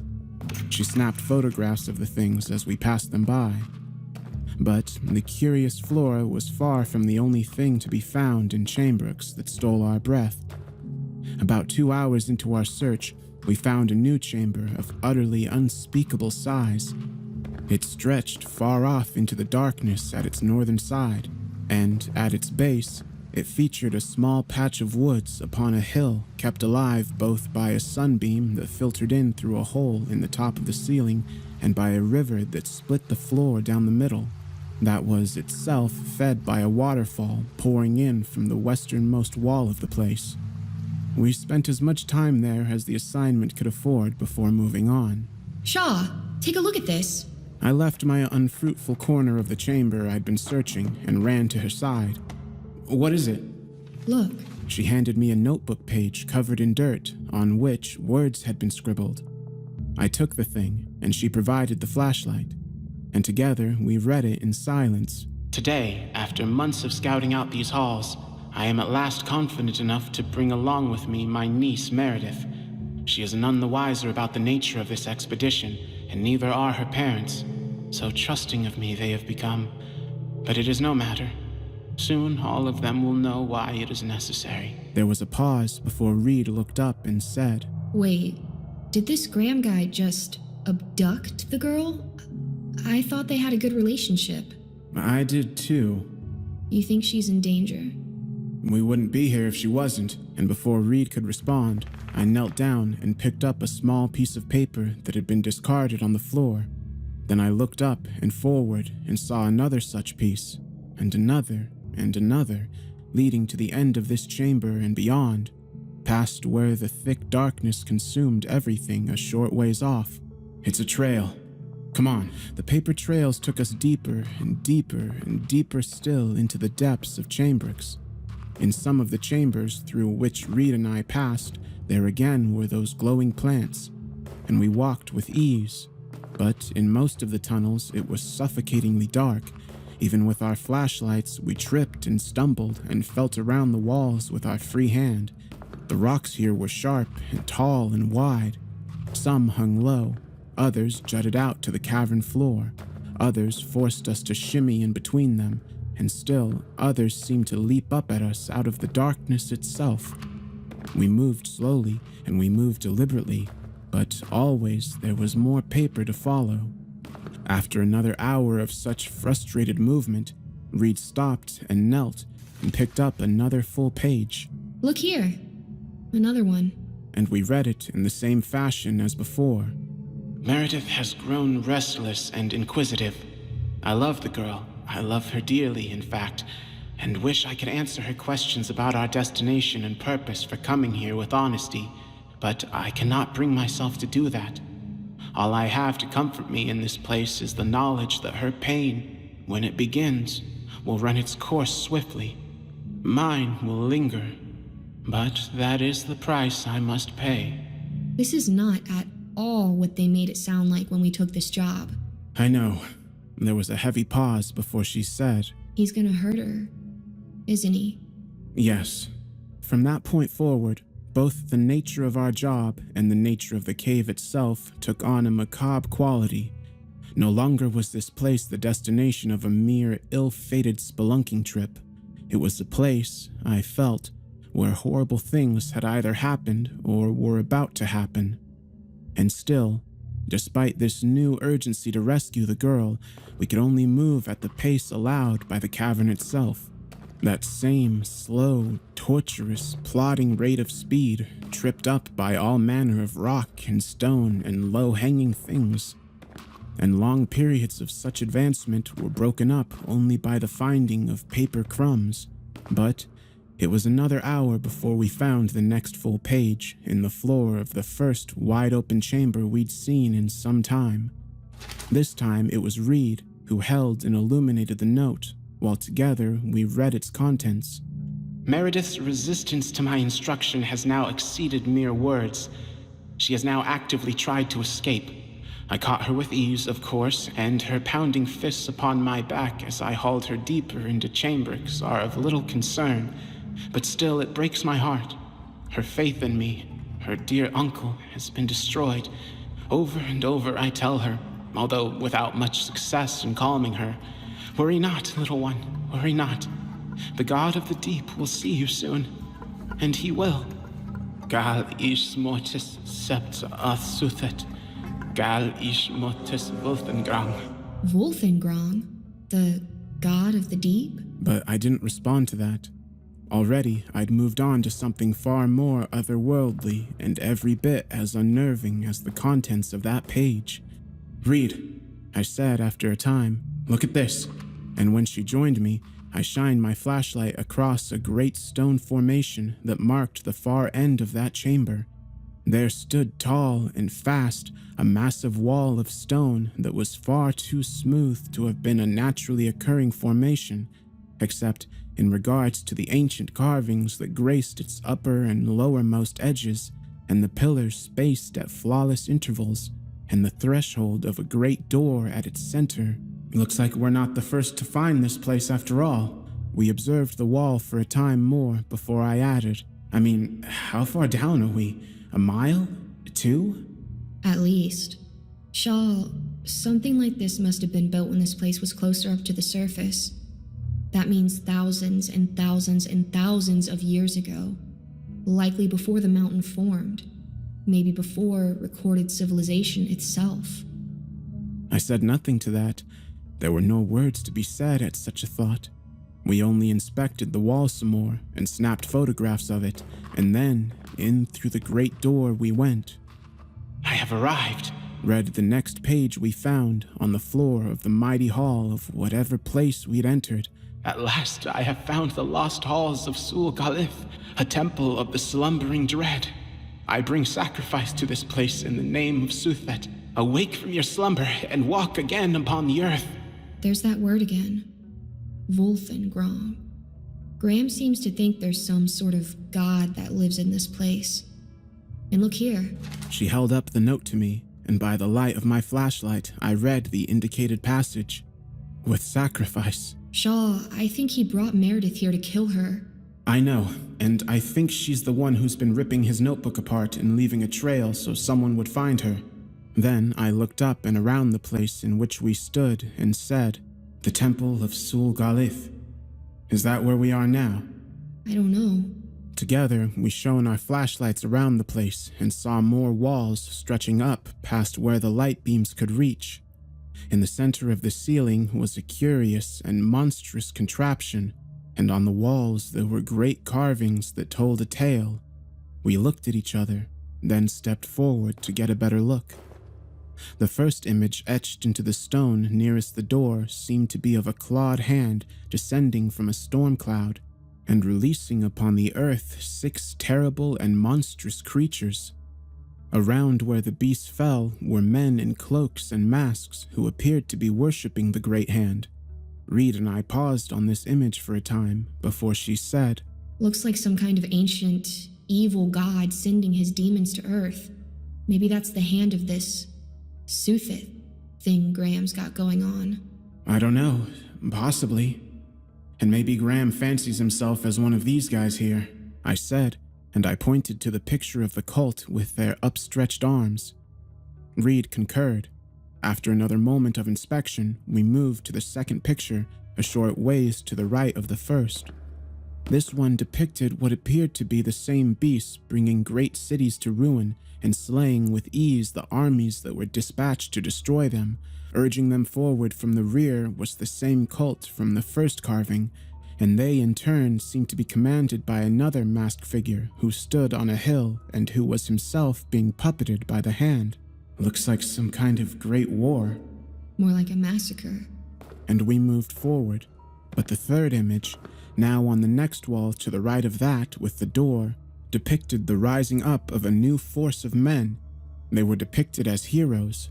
That much was apparent from the style of the carvings, and they warred with the cults of the Great Hand. In the fourth image they appeared to defeat the cult, and in the fifth, on the wall opposite from the one through which we'd entered, was depicted the building of the great facilities used to house the 6 beasts. Shaw? Reed said after a time. Shaw, I don't think this place is a temple at all. I think it's a prison. For what? Maybe for that Vuthengrong thing. I think it's one of the monsters on that wall. The paper trail continued, through that chamber and out the wall on the opposite end, and out into the labyrinthine series of titanic halls and connecting rooms that constituted what I assumed to be the bulk of whatever facility this was. Many of the rooms and hallway walls bore carvings, although none quite so grand as to what we'd seen in the grand first room, of men and battles against the cults of the Great Hand. Some of them, though, depicted one of those monsters, a writhing arachnid of what appeared to be simply enormous size. Further carvings we passed by as we walked along the trail showed the same beast battling the heroes shown in the first room, and who likely built this place, from what Reed and I could understand. And the final such mural we saw depicted the vanquishing of this beast, likely the very same Volthengrong mentioned in Graham's diary of sorts, and its subsequent imprisonment in a great dungeon. Reed and I said nothing, but exchanged glances at each development in turn. But before much longer we stopped. Up ahead we heard the shriek of a young girl, and then a man's voice, and we saw what appeared to be flickering of firelight on the walls. Suthet! The voice cried. I seek audience with you! Carefully and deliberately, Reed and I inched our way forward, communicating not even in whispers, but in sweeps of hand and facial cues and other such subtle signals. Hear me, Suthet, said the voice again. Your servant brings you tribute. When we reached the wall separating us from the next chamber over, we planted our backs against it and prepared to enter with maximum surprise. But just before we did, a new voice came, and again we stopped. It said, Why hast thou not come alone? And so deep and so thick and so filled with malice was that voice that my heart ceased to beat for a moment. From the looks of it, Reed felt similarly. I have brought you tribute, Great One, came the man's voice in turn. She is... But before he finished that sentence, there was coughing and hacking and choking. I peeked around the corner, and Reed looked too. The room there consisted of not more than a mighty pit, but that pit was of utterly incomprehensible size and presumable depth, and so too were the dimensions of the chamber that housed it. How an ancient, prehistoric race of men had built something with such an architectural integrity and such precision simply astounded me. But there, in the middle of the floor before the pit, was a man. David Graham, I assumed him to be. He was indeed choking and coughing and crawling about on the ground with the use of the arm that wasn't clawing at his throat. Beside him on the stone floor was a bloodied knife, and the girl too, who clutched her lacerated hand with the good one and scrambled away from her uncle as he writhed. The other voice spoke then, but to my disgust and shock, it did so through him. No, not her. It said, as it spoke, Graham's jaw did not move at all, but instead hung open by the jaw. As Suthet's words slithered through, There are others in this place. Why hast thou not come alone? And then he was released from that grip, and Graham fell to the floor and gasped for air and drank it in gulps. Suthet, He wheezed at last. forgive me, Great One. I seek only to release your thirdborn, Volthengrong, from this prison. I don't know... The voice of the hand filled him yet again and said, Behind thine back. And Graham whirled around and saw in the threshold of the door Reed and myself. He then opened his jaw to a hideously unnatural degree. Matthew Shaw, Said the voice. Elizabeth Reed, what seekest thou in this place? With no further use for stealth, the two of us stepped from the shadows and forward, displaying by our open palms that we came unarmed. I then said, with a tremble I failed to hide, We're here for the girl, okay? Give her to us and we'll leave. We don't want any trouble. Meredith still looked too horrified to do much more than stare, but Reed stepped then in her direction and smiled at her as if to say, It's okay, you're safe. But that was far from a foregone conclusion. Graham then spoke in his own voice to us. Who are you? How did you find me here?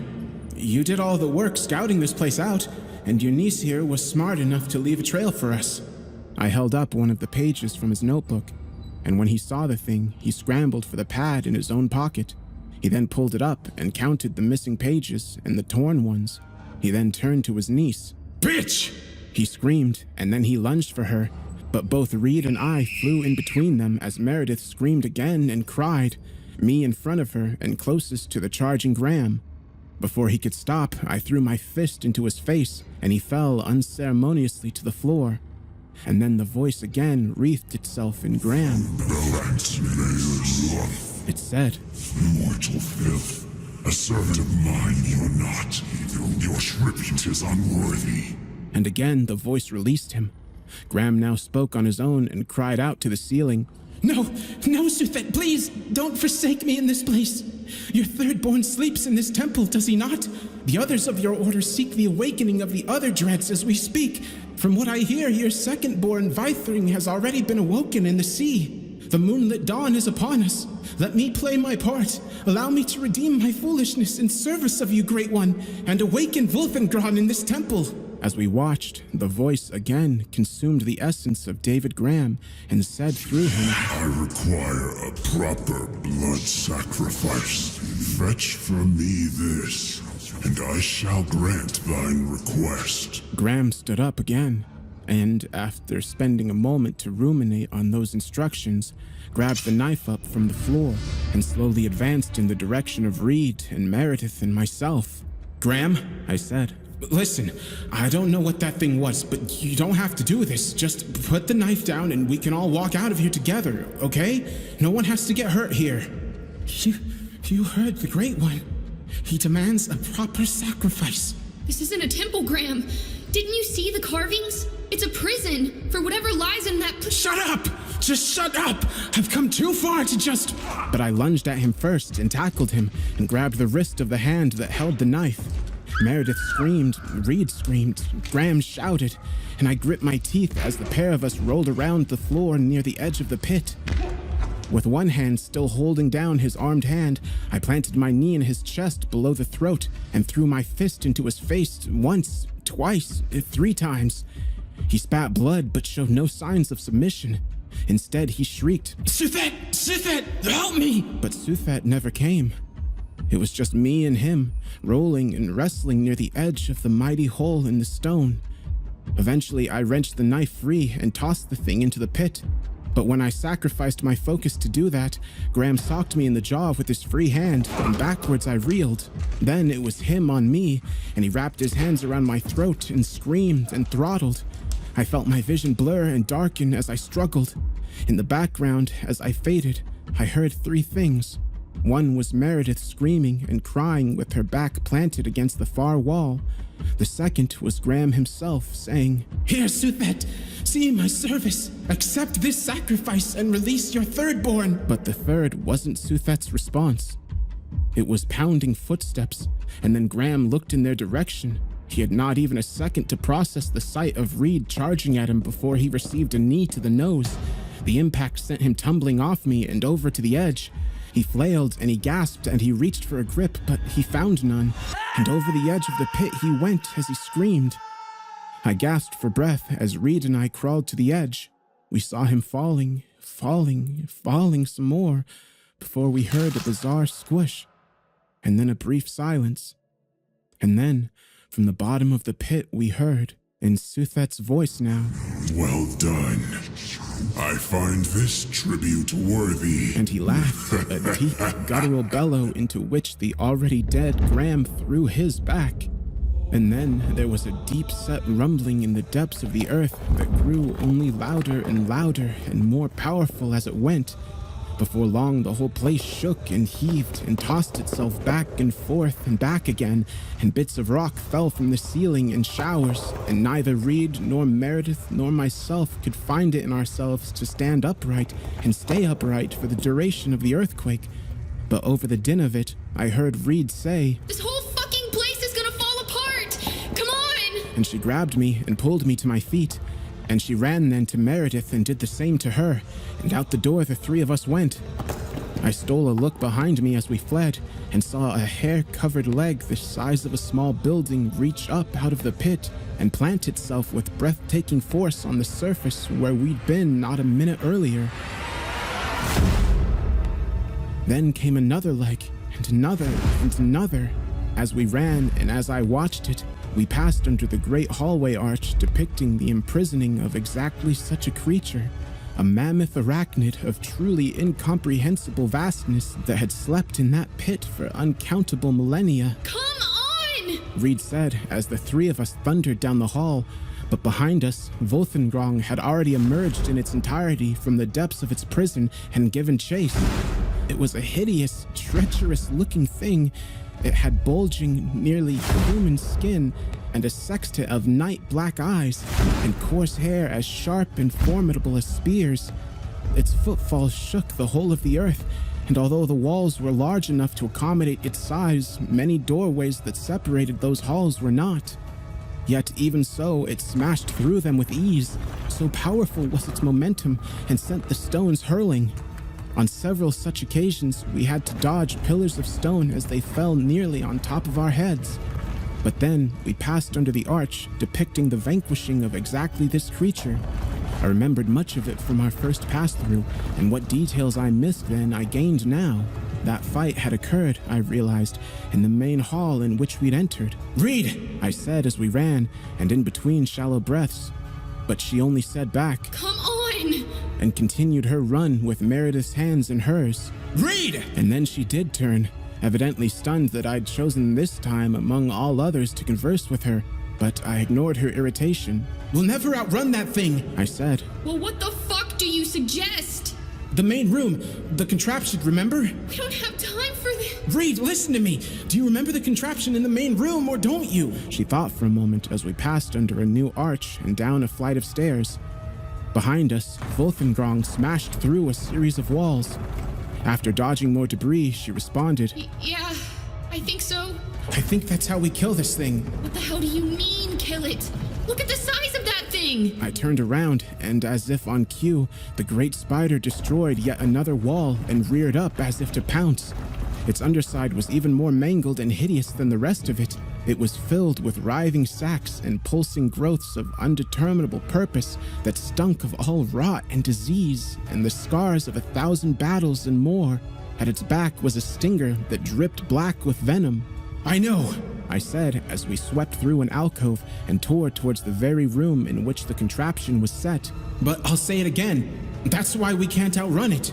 But one of those arches showed that contraption being used to stop this thing. Just then, we broke into the open of that room with the great carvings. Ahead of us was the door and escape, perhaps, and not more than 1,000 feet behind us thundered Volthengrong.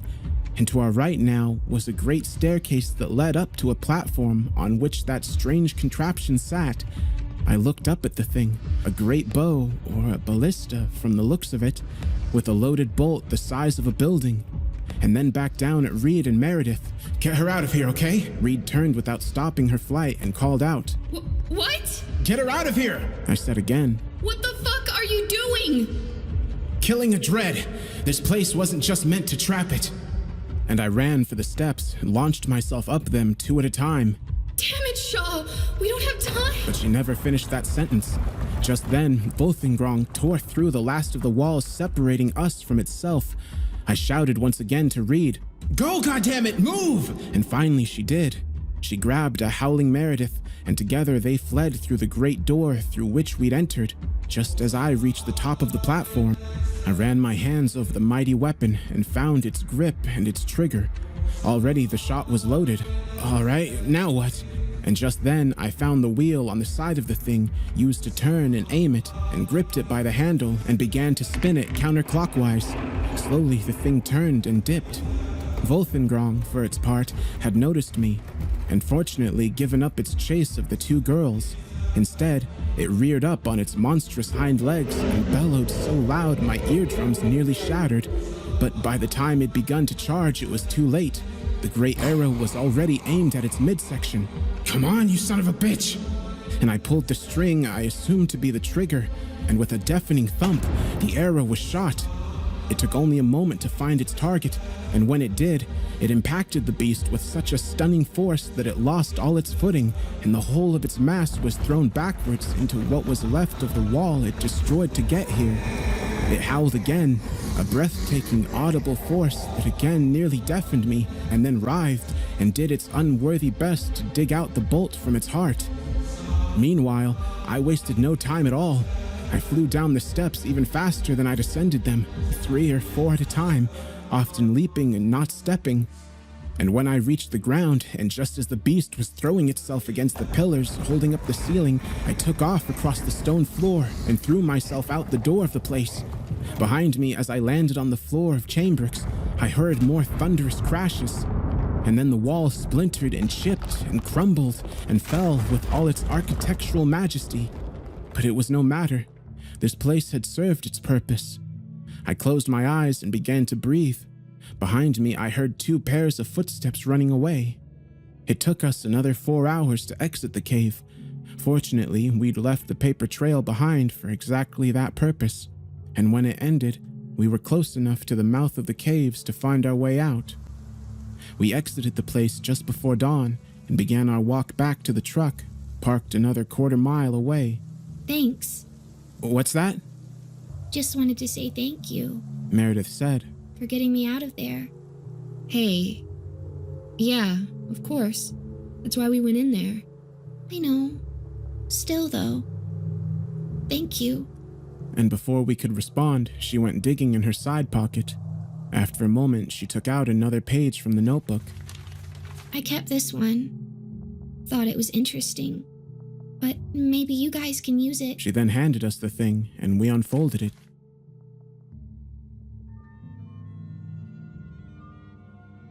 The Slumbering Dread, a song of the Order of Suthet. In waves and rocks and stone they lie, deep beneath the ground. Men will search, but in vain die, before dreads will be found. Far away from men they fled, when ancient they became, but soon will rise the slumbering dread to set the world aflame. Woe to those who heed these not, names of those who sleep. Uthrin, dread of the mountain tops, Vilthring, ocean deep. Volthengrang, within the cave, and Hrothgrul, hid by frost. Grithinrol, dread neath the wave, and Belfring, forests lost. But one there is no such home, who lives among the dead, whose realm is graves and catacombs. Hail Suthet, eldest dread.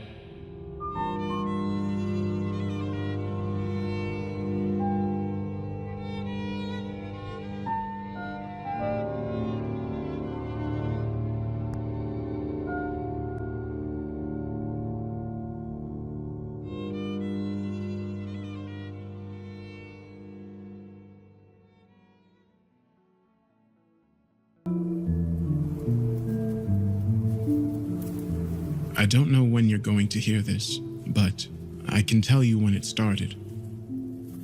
I was out for a walk alone in the woods when the entity came for me. It was beyond a blur. It was, for lack of a better term, absence of meaning. Where it hid, there were no trees. Where it crept closer, there was no grass. Through the arc it leapt at me. There was no breeze of motion. There was no air at all. As it struck, I felt the distinct sensation of claws puncturing me somewhere unseen, somewhere I'd never felt before. My hands and arms and legs and torso seemed fine, and I wasn't bleeding, but I knew I'd been injured somehow. As I fearfully ran back home, I could tell that I was less. I was vaguely tired, and it was hard to focus at times. The solution at that early stage was easy.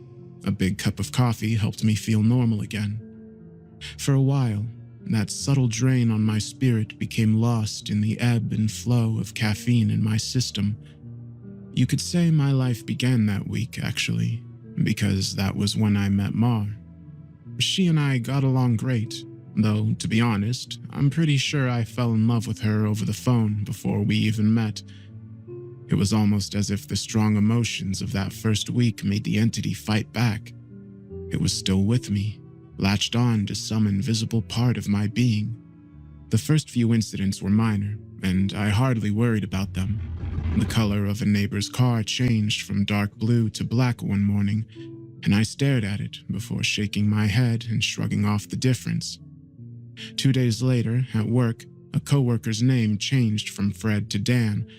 I carefully asked around, but everyone said his name had always been Dan. I figured I'd just been mistaken. Then, as ridiculous as it sounds, I was peeing in my bathroom at home when I suddenly found myself on a random street. I was still in my pajamas, pants down and urinating, but now in full view of a dozen people at a bus stop. Horrified, I pulled up my clothes and ran before someone called the cops. I did manage to get home, but the experience forced me to admit that I was still in danger. The entity was doing something to me, and I didn't understand how to fight back. Mar showed up that evening, but she had her own key. Hey, I asked her with confusion. how'd you get a key? She just laughed. You're cute. Are you sure you're okay with this?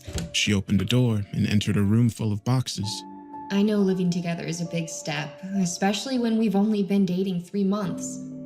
Living together, I'd literally just met her the week before. Thing is, my mother had always called me a smart cookie for a reason.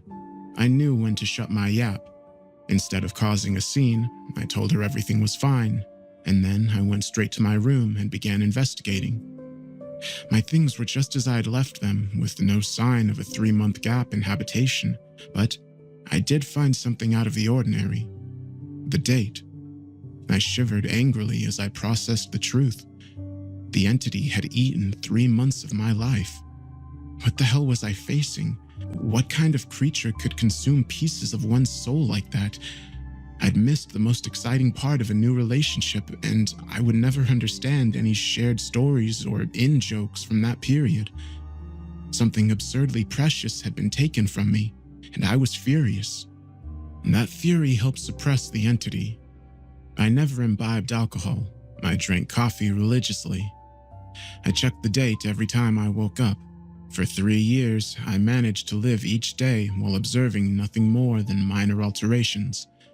A social fact here and there, someone's job, how many kids they had, that sort of thing. The layout of nearby streets, the time my favorite television show aired, that kind of thing. Always, those changes reminded me the creature still had its claws sunk into my spirit. Not once in 3 years did I ever let myself zone out. One day, I grew careless. I let myself get really into a season finale of my favorite show. It was gripping, a fantastic story. Right at the height of the action, a young boy came up to my lounger and shook my arm. Surprised, I asked, "Who are you? How did you get in here?" He laughed and smiled brightly. Silly Daddy. My heart sank in my chest. I knew immediately what had happened. After a few masked questions, I discovered that he was 2 years old, and that he was my son. The agony and heartache filling my chest was nearly unbearable. Not only had I missed the birth of my son, I would never see or know the first years of his life. Mar and I had obviously gotten married and started a family in the time I'd lost, and I had no idea what joys or pains those years contained. It was snowing outside. Holding my sudden son in my lap, I sat and watched the flakes fall outside. What kind of life was this going to be if slips in concentration could cost me years? I had to get help. The church had no idea what to do. The priest didn't believe me and told me I had a mental health issue rather than some sort of possession. The doctors didn't have any clue. Nothing showed up on all their scans and tests, but they happily took my money in return for nothing. By the time I ran out of options, I decided to tell Mar. There was no way to know what this all looked like from her side. What was I like when I wasn't there? Did I still take our son to school? Did I still do my job? Clearly I did, because she seemed to be none the wiser, but I still had a horrible feeling that something must have been missing from her life while I wasn't actually home inside my own head.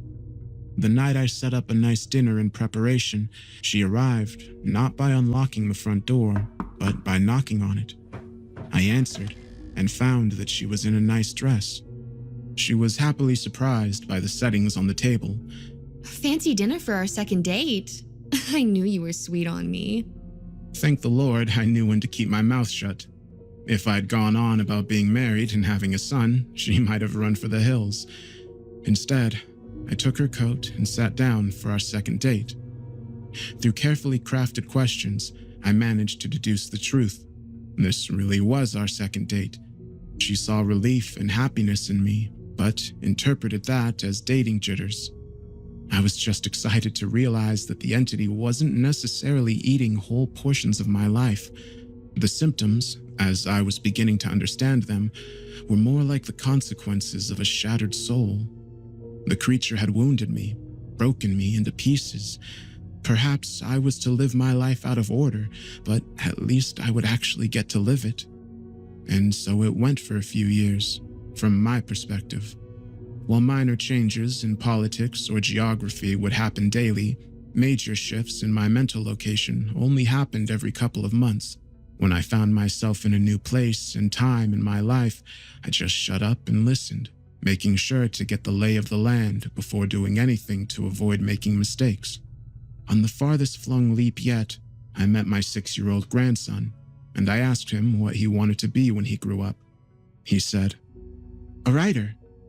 I told him that was a fine idea.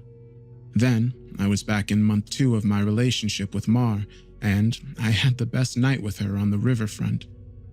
And when I say the best, I mean the best. Knowing how special she would become to me, I asked her to move in.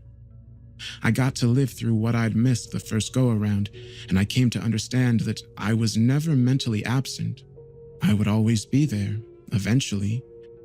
When we were moving her boxes in, she stopped for a moment and said she marveled at my great love, as if I'd known her for a lifetime and never once doubted that she was the one.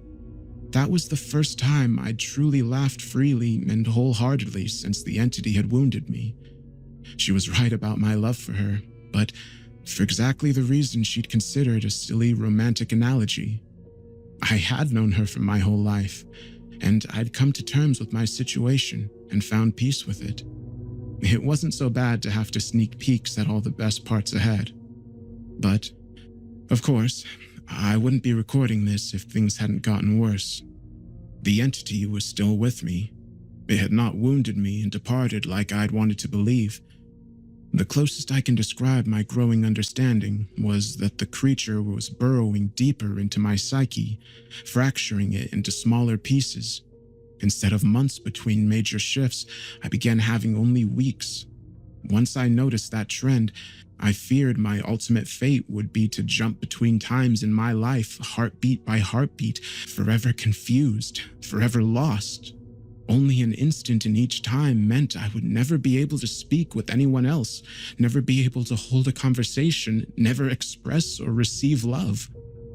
As the true depth of that fear came upon me, I sat in an older version of me and watched the snow falling outside. That was the one constant in my life. The weather didn't care who I was or what pains I had to face. Nature was always there. The falling snow was always like a little hook that kept me in place. The pure emotional peace it brought was like a panacea on my mental wounds, and I'd never yet shifted while watching the pattern of falling white and thinking of the times I'd gone sledding or built a snow fort as a child. A teenager touched my arm. Grandpa? He'd startled me out of my thoughts, so I was less careful than usual. Who are you? He half grinned, as if not sure whether I was joking. Handing me a stack of papers, he said, It's my first attempt at a novel. Would you read it and tell me what you think? Of course. Pursuing that dream of being a writer, I see. He burned bright red. Trying to, anyway. All right, run off and I'll read this right now. The words were blurry and annoyed. I looked for glasses I probably had for reading. Being old was terrible, and I wanted to leap back into a younger year, but not before I read his book. I found my glasses in a sweater pocket and began leafing through. Mar puttered in and out of the living room, still beautiful, but I had to focus. I didn't know how much time I would have there. It seemed that we had relatives over. Was it Christmas? A pair of adults and a couple kids I didn't recognize tromped through the hallway, and I saw my son, now adult, walk by with his wife on the way out the door. As a group, the extended family began sledding outside. Finally, I finished reading the story and called out for my grandson. He rushed down the stairs and into the living room. How was it? Well, it's terrible, I told him truthfully, but it's terrible for all the right reasons. You're still a young man, so your characters behave like young people, but the structure of the story itself is very solid. I paused. I didn't expect it to turn out to be a horror story. He nodded. It's a reflection of the times. Expectations for the future are dismal, not hopeful like they used to be. You're far too young to be aware like that, I told him. An idea occurred to me. If you're into horror, do you know anything about strange creatures? Sure. I read everything I can. I love it. Warily, I scanned the entrances to the living room. Everyone was busy outside. For the first time, I opened up to someone in my life about what I was experiencing. In hushed tones, I told him about my fragmented consciousness. For a teenager, he took it well. You're serious? Yes. He donned the determined look of a grown man accepting a quest. I'll look into it, see what I can find out. You should start writing down everything you experience, build some data. Maybe we can map out your psychic wound. Wow. Sounds like a plan. I was surprised. That made sense, and I hadn't expected him to have a serious response. But how will I get all the notes in one place? Let's come up with somewhere for you to leave them, he said, frowning with thought. Then I'll get them, and we can trace the path you're taking through your own life. See if there's a pattern. For the first time since the situation had gotten worse, I felt hope again. How about under the stairs? Nobody ever goes under there. Sure. He turned and left the living room. I peered after him, heard him banging around near the stairs. Finally, he returned with a box, laid it on the carpet, and opened it to reveal a bursting stack of papers. Holy crap! He exclaimed. Taken aback, I blinked rapidly, forgiving his cussing because of the shock. Did I write those? He looked up at me in wonder. Yeah, or you will. You still have to write them and put them under the stairs after this. He gazed back down at the papers, then covered the box. So you probably shouldn't see what they say. That could get weird. That much I understood. Right. He gulped. There are like 50 boxes under there, all filled up like this. Deciphering these will take a very long time. His tone dropped to deadly seriousness. But I will save you, Grandpa, because I don't think anyone else can. Tears flowed down my cheeks then, and I couldn't help but sob once or twice. I hadn't realized how lonely I'd become in my shifting prison of awareness until I finally had someone who understood. Thank you. Thank you so much. And then I was young again, and at work on a random Tuesday. Once the sadness and relief faded, anger and determination replaced it. After I finished my work, I grabbed some paper and began writing. While those weeks became days and then hours, I wrote every single spare moment about when and where I thought I was. I put them under the stairs out of order. My first box was actually the 13th, and my last box was the 1st. Once I had over 50 boxes written from my perspective, and once my shifting became a matter of minutes, I knew it was up to my grandson to take it from there. I put my head down and stopped looking. I couldn't stand the river of changing awareness any longer. Names and places and dates and jobs and colors and people were all wrong and different. I'd never been older. I sat watching the snow fall. A man of at least 30 that I vaguely recognized entered the room. Come on, I think I finally figured it out. I was so frail that moving was painful. Are you him? Are you my grandson? Yes. He took me to a room filled with strange equipment and sat me in a rubber chair facing a large mirror twice the height of a man. The pattern finally revealed itself. How long have you worked on this? I asked him, aghast. Tell me you didn't miss your life like I'm missing mine. His expression was both stone cold and furiously resolute. It'll be worth it. He brought 2 thin metal rods close to my arm and then nodded at the mirror.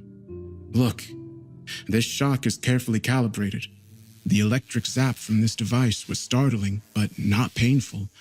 In the mirror, I saw a rapid, arcing light silhouette appear above my head and shoulder. The electricity moved through the creature like a wave, briefly revealing the terrible nature of what was happening to me. A bulging, leech-like mouth was wrapped around the back of my head, coming down to my eyebrows and touching each ear, and its slug-like body ran over my shoulder and into my very soul. It was a parasite, and it was feeding on my mind.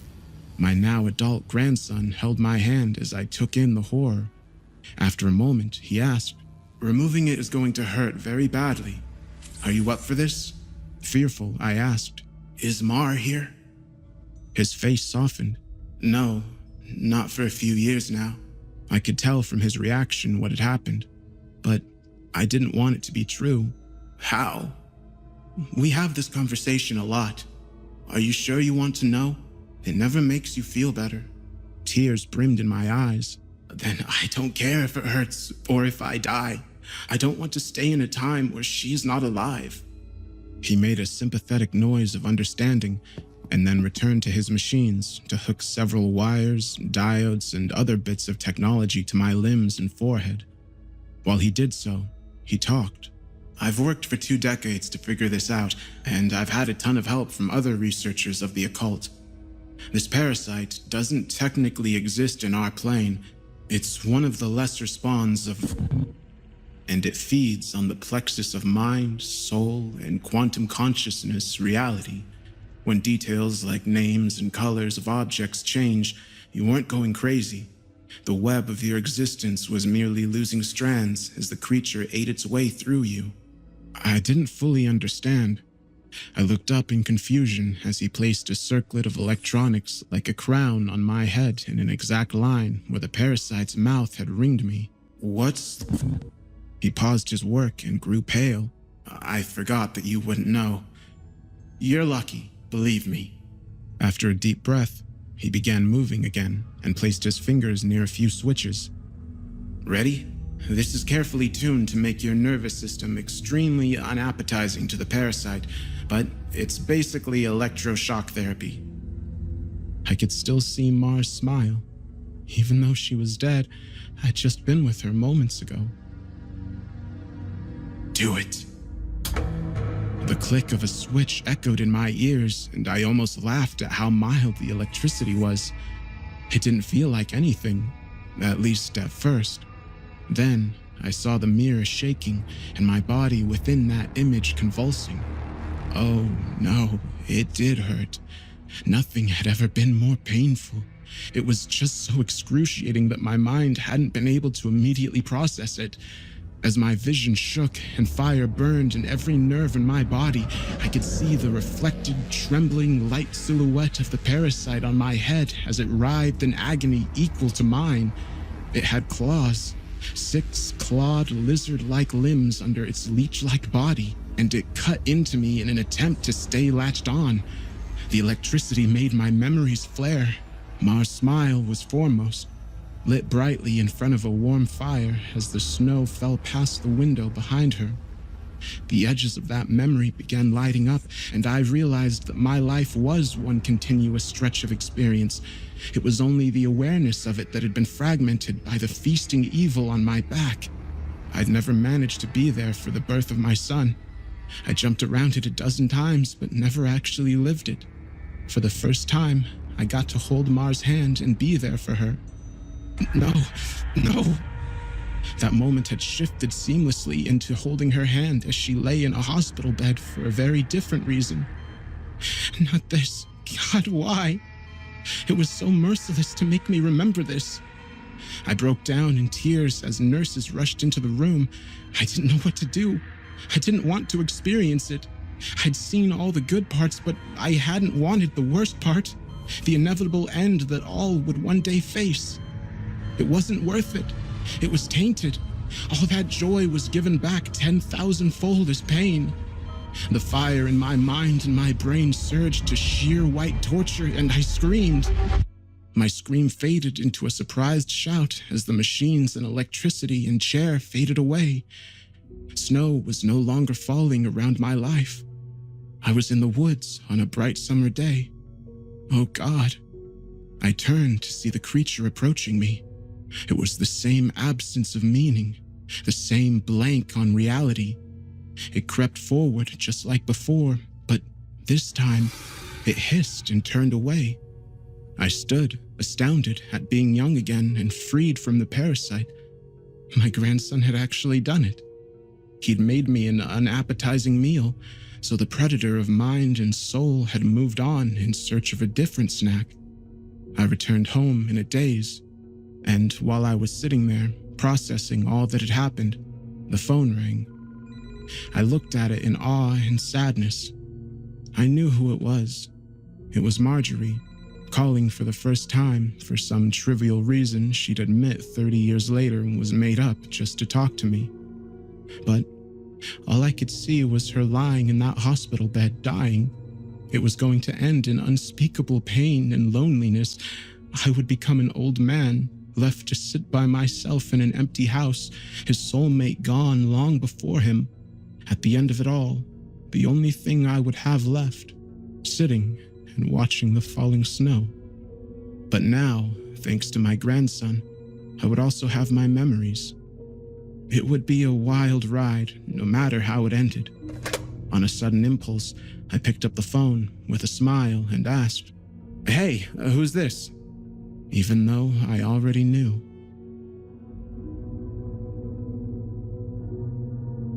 Author's note. Together, my grandfather and I did set out to write the tale of his life. Unfortunately, his Alzheimer's disease progressed rapidly, and we were never able to finish. He's still alive, but I imagine that mentally, he's in a much better place than the nursing home. I like to think he's back in his younger days, living life and being happy, because the reality is much colder. It's snowing today. He loves the snow. When I visited him, he didn't recognize me, but he did smile as he sat, looking out the window.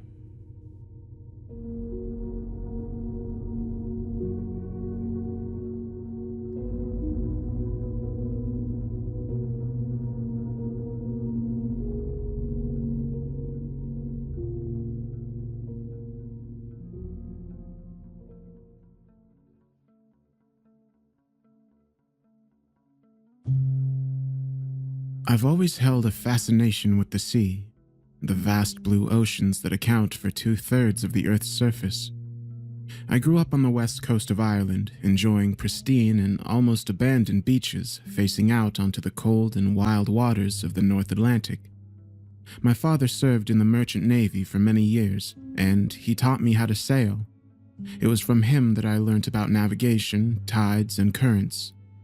Dad had many tales of adventure on the high seas, exotic locations, beautiful scenery, and wildlife, but also of danger and tragedy. He always warned me that the sea is treacherous, and it can drive you insane if you let it. I wasn't put off, however, and spent much of my childhood dreaming of escape and adventure. I often wished I'd been born in an earlier time, when so much of the world was still a mystery, a blank space on the map, if you will. Having grown up in the latter half of the 20th century, I assumed that everything on the planet had already been discovered. As it turned out, I was wrong. I'm now a fully grown man in his early 40s. My naive, youthful exuberance has faded over the years. Nevertheless, I've never settled down, instead moving from place to place, continent to continent, whenever the opportunity arose. My life has been shaped by wanderlust and a yearning for adventure, but there has been one thing I've inexplicably not been able to escape, no matter how far I travel. Somehow, they always manage to find me, no matter how far I go. I often think back to that fateful day 30 years ago, when the 11-year-old me made a decision based on naivety and a youthful sense of wonder. To be fair to my younger self, there's no way I could have predicted the long-term implications of my decision, If only I had known what I was getting myself into, but there's no way to turn back the clock. And now, as I face the end and feel nothing but fear and regret, I choose to share my story in the hope that it will prevent others from making the same mistakes. The tale begins on a hot summer's day back in 1991. I was taking our family dog Skipper on his morning walk. Skip was a black Labrador, very loyal and with bags of energy. Obviously, he's no longer around, but I still have great memories growing up with him. We walked along a lonely stretch of beach close to my home. As I previously said, I grew up on the west coast of Ireland, a beautiful part of the world and an amazing place to be a child, but not so great when you come of age and start looking for work. Our local beach was out of the way and rarely visited. This was before the tourist trade took off, and hidden gems like our little beach were still protected from mobs of visitors.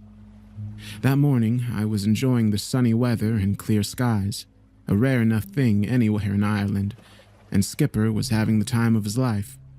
I let him off the lead to run the sands while I looked out to sea, daydreaming of adventure and escape. I was brought back to reality by the sound of Skipper's loud barking. I saw him at the water's edge, the tide washing over his paws as he struggled to dig something out of the sand. I suspected it was nothing more than a piece of driftwood, but curiosity got the better of me as I jogged across the sands. Here, boy, I called, prompting Skip to back off and end his barking frenzy, although he continued to keep a close eye on the object. Bending over, I saw a green glass bottle washed up and half buried in the sand. The top of said bottle was sealed with a cork, making it watertight, and inside appeared to be a rolled-up parchment of yellow paper. I felt a surge of excitement in that moment, realizing that I'd stumbled across a genuine message in a bottle. Now, messages in bottles aren't exactly a common thing these days due to the onset of instant global communication, but they have a long and romantic history dating back centuries. You'll probably be familiar with the hit song by Sting and several movies on the theme, but the original concept dates back at least as far as the ancient Greeks. The basic idea is that you place a written note or communication in a sealed bottle and throw it out to sea, and eventually the bottled message will be carried by the ocean's current and wash up on shore, possibly in an entirely different continent. For obvious reasons, this isn't the most reliable or quickest form of communication, but there is an incredible lore built around bottled messages. In my young mind, I associated such messages with shipwrecks, hidden treasures, castaways, and long-distance romances. Therefore, I was almost shaking with anticipation as I lifted the bottle and forced open the cork to reach the note inside. I held images of a SOS message from a ship that sank decades ago, or from someone who was stranded on a desert island somewhere. Perhaps I could play a role in solving an ancient mystery or rescuing a castaway who'd been given up for dead. I would be a latter-day hero. Looking back now, it all seems rather ridiculous, but I was an 11-year-old boy yearning for adventure. At the very least, I thought I might establish a pen-pal type relationship with someone living overseas, which would be exciting enough. But in return, I had no inkling of what horrors I would unleash by unsealing that bottle. The bottle itself was unremarkable. Made of thick, green-tinged but transparent glass, it looked old, but there was no indication of how old. Dry sand poured from its neck after I opened it, and I slid my index finger inside to fish out the note. The dog-eared parchment was delicate, so much so that I feared it would fall apart in my hands. Therefore, I was very careful. When I unrolled the paper, I discovered an undated letter written neatly in what appeared to be red ink. The ink was smudged in several places, making me think it had been written using an old-fashioned fountain pen or perhaps even a quill. The content itself was more or less in modern English, and both the style and vocabulary made it seem like it was written by an educated person. Although after reading the letter, I guessed the author was little more than a child. Dear Sir, I hope this letter finds you in good health and spirits. I'm writing in the hope of establishing a correspondence and perhaps forming a bond that stretches across oceans. My name is Emily, and I live on the small island of Satyanaga with my mother and father. Our home is beautiful, but isolated and sometimes dangerous. Winters are long and cold, and we are plagued by wild beasts. Ferocious bears as big as cows and white like a swan, and a beast as large as an ox which lives in the sea, with 2 teeth in its mouth, like those of an elephant. During the daylight hours, our island is covered with snow-white nesting birds, while a feathered umbrella of thousands more fly and screech above our heads. Nights are a time for caution, as demons stalk the land, hunting for victims. But we are too smart for them, as we always keep our hearth burning and our guns loaded, keeping the demons at bay. We come from hardy stock, you see. My ancestors were marooned here many years ago, punished for their love, and left to die in this unforgiving land. But they survived against all odds, starting a family and making this island their home. And here we have remained, cut off from the world, but free. For mortal men still fear to tread on this island, and ships avoid our treacherous shoreline. You may wonder why I am writing this account, good sir. I'll confess that I am sending this message without my parents' knowledge or consent. Please do not judge me too harshly for my small act of rebellion. As much as I love my parents, I do get very lonely, and I yearn for a connection with the outside world. I should warn you, establishing a correspondence with me is not without risks. There are nefarious powers that wish to prevent such things. Nevertheless, I ask that you take the risk, good sir. Please, tell me about your life, your family and home, your hopes and dreams. I wish to know everything. I cannot tell you the location of my island, and it doesn't appear on any man-made maps. What I can tell you is that any letter sealed in this bottle and set adrift on the sea will reach me, and I will write back. I sincerely look forward to hearing from you, good sir. Yours faithfully, Emily. I reread the note several times over, my hands still shaking as the seawater washed over my ankles and Skipper waited patiently by my side. Now, looking back with the benefit of hindsight, the bizarre letter contained a number of red flags, particularly the references to demons and a mythical land. The most obvious explanation was that the note was an elaborate hoax, but I was a naive 11-year-old boy with a fertile imagination and lust for adventure, and so all this talk about mystery islands and lost legends got me excited. I wanted to connect with this world and be a part of this fantasy.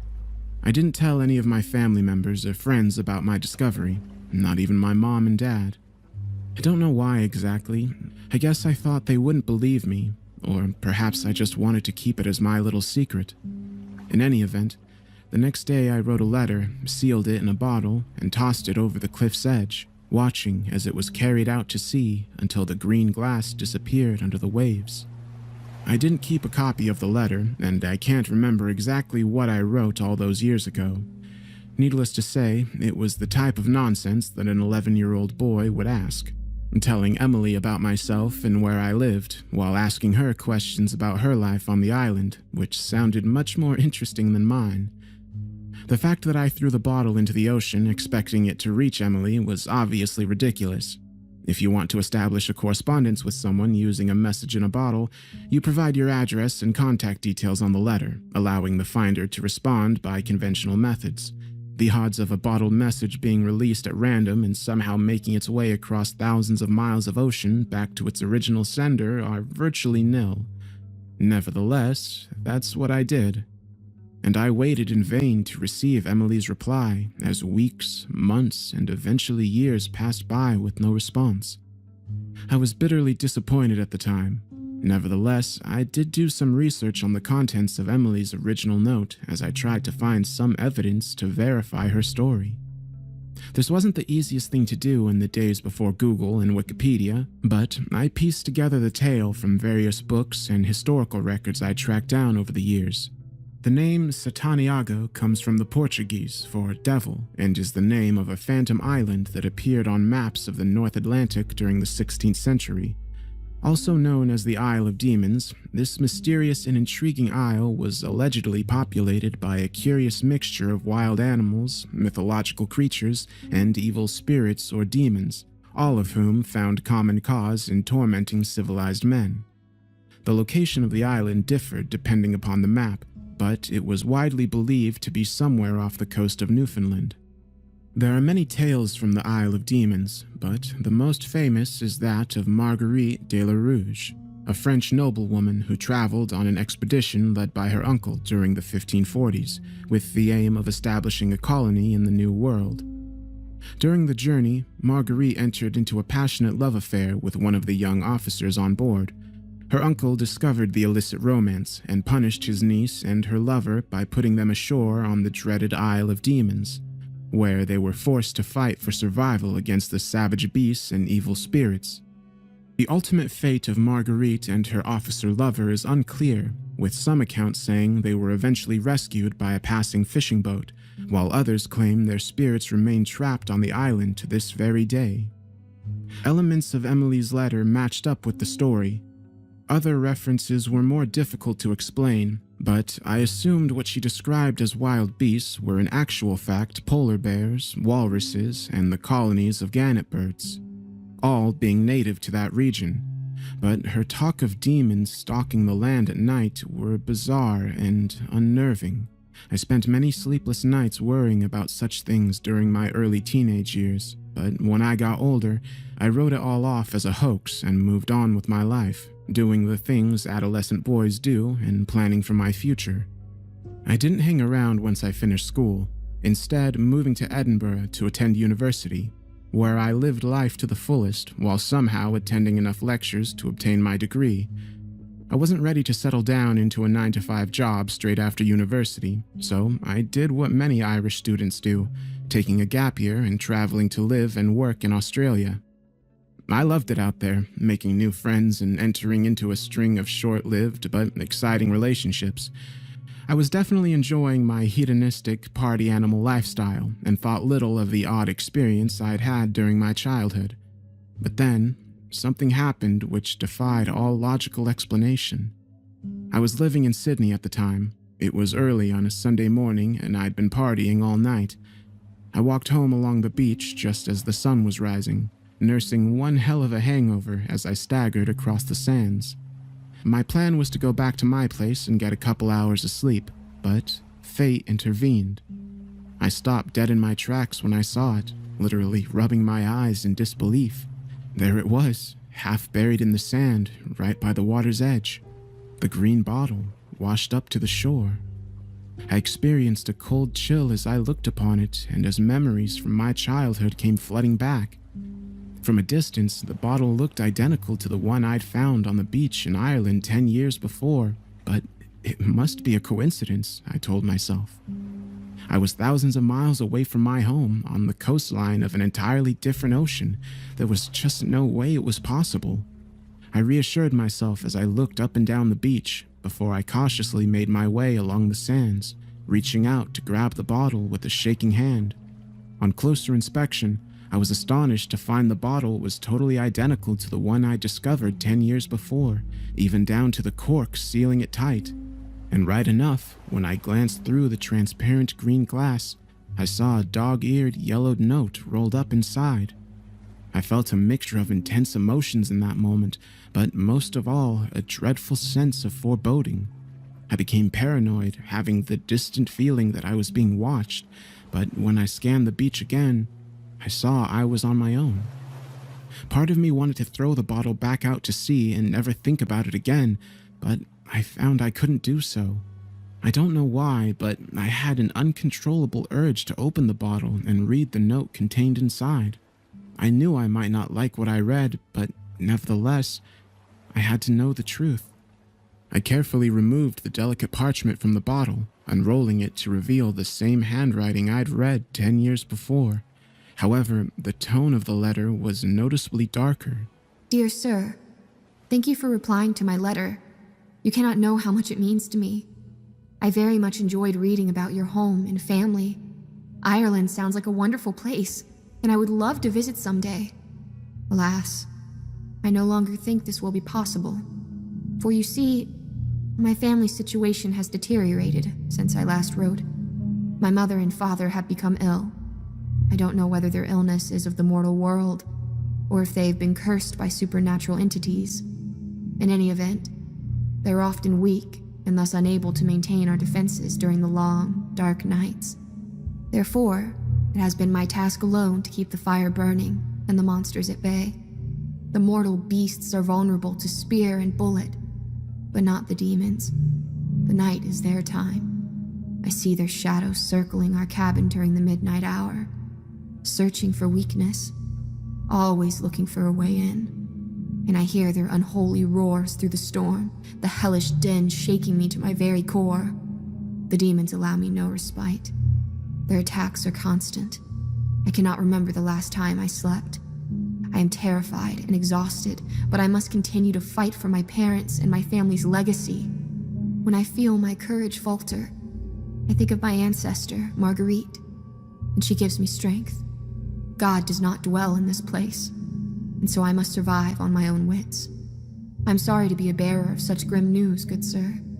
I do hope you will write back. Your last letter bolstered my spirits whenever I received it, and the thought of continuing our correspondence gives me hope for the future. I wish you all the best fortune and look forward to hearing from you.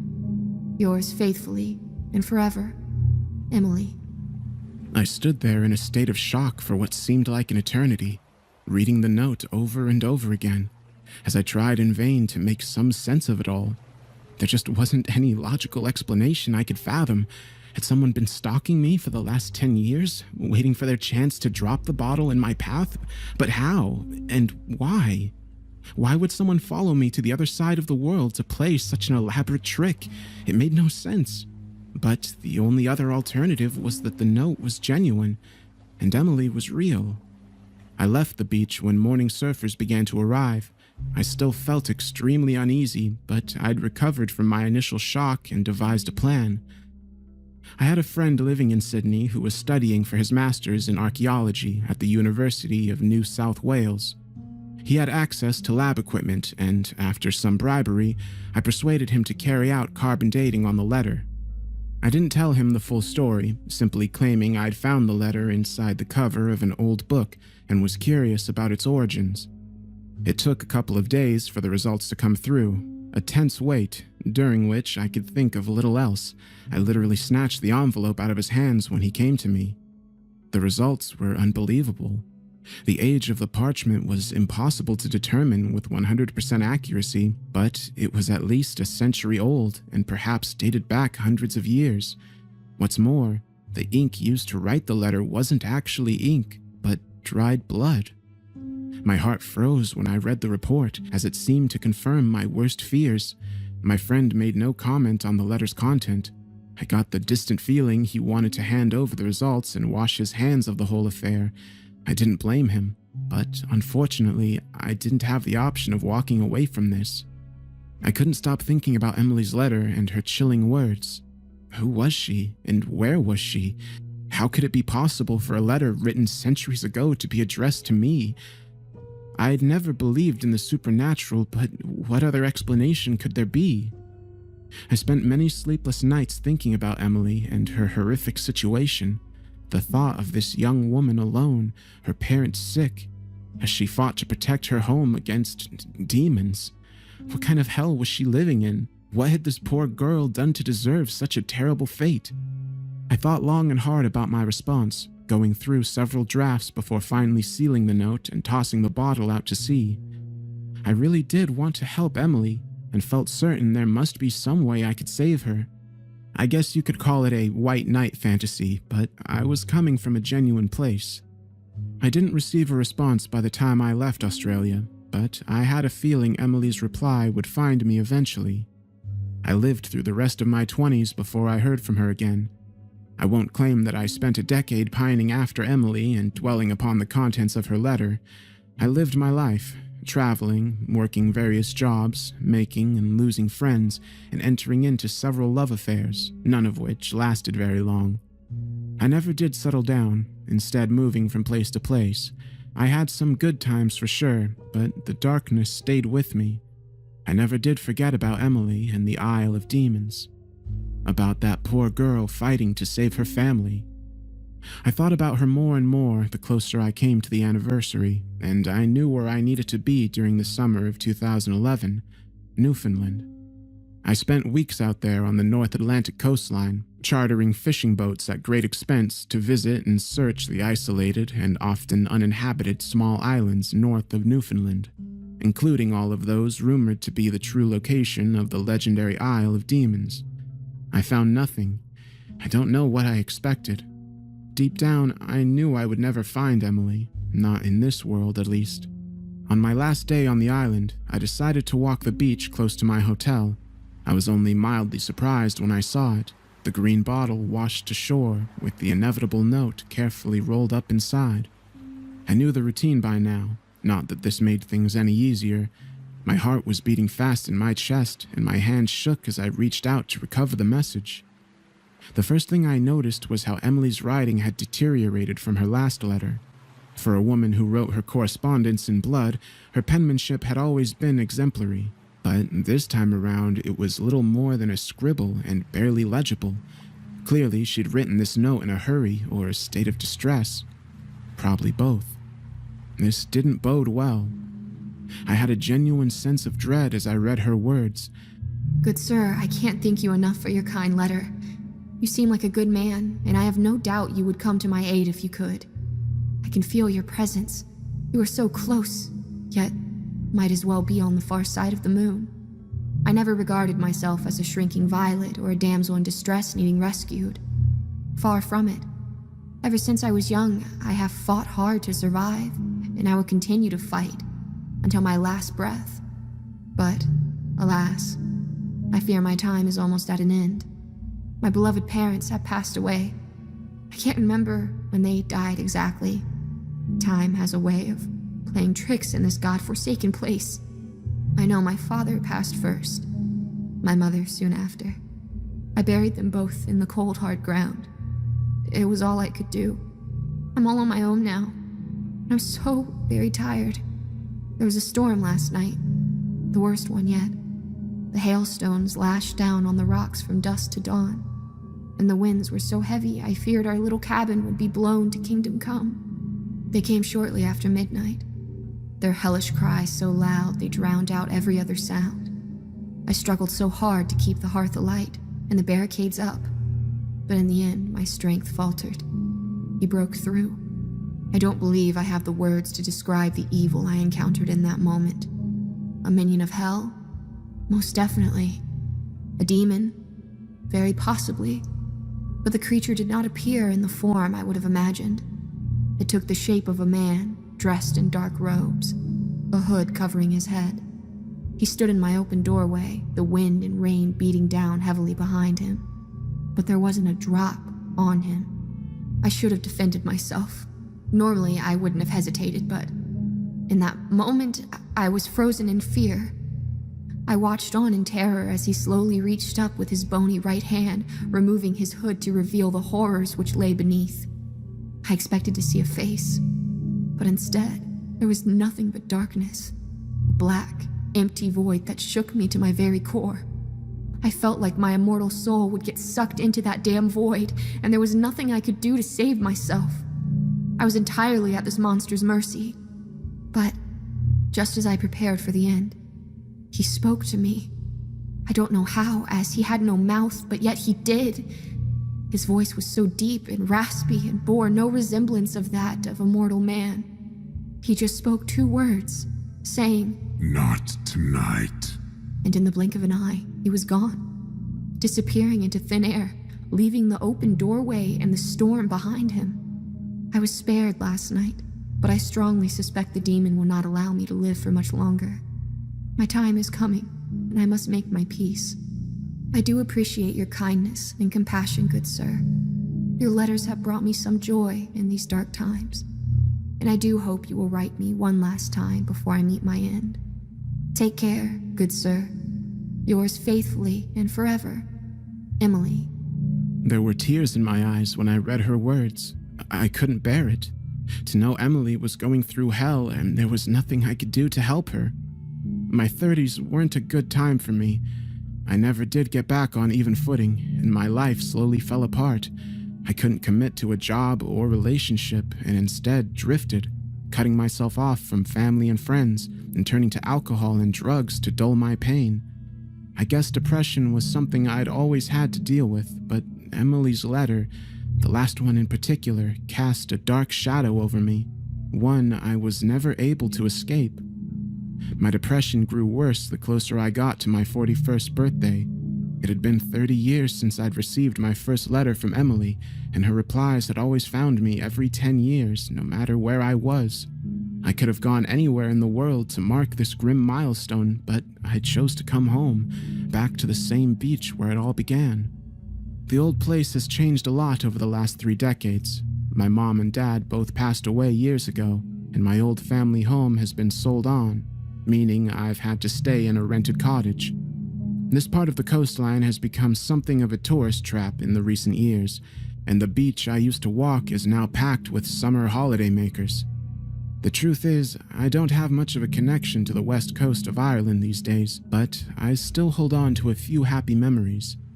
I walked the beach early this morning, avoiding the crowds and keeping my eyes on the shoreline. I wasn't at all surprised when I saw it, the ominous green bottles sticking up from the sand. Taking a deep breath, I strode forward, my back creaking as I reached down to grab the glass bottle. I dreaded the prospect of reading the note. Emily had revealed true horrors to me 10 years ago, and I doubted her situation had improved in the time since, yet I had to read her letter. I'd spent the last 10 years waiting for this. I felt faint as I unrolled the yellow parchment and read what turned out to be my destiny. And, in the end, Emily's final letter was a short one. I'm so sorry, good sir. You're a good man, and you don't deserve this. They made me do this, you see. I wish my strength had held, but I've reached my limit. They know about you now, and they're coming for you. Watch for the storm on the horizon. That's when you'll know they're close. I wish I could do more to repay your kindness, good sir. But in the end, our demons will always win. Godspeed, good sir. I pray that you find the peace which has eluded me. Yours faithfully and forever, Emily. So that is that. I'm no longer a bystander observing events from afar. The horrors are coming to me. I don't blame Emily, not at all. In some ways, I think I was always destined to suffer this terrible fate.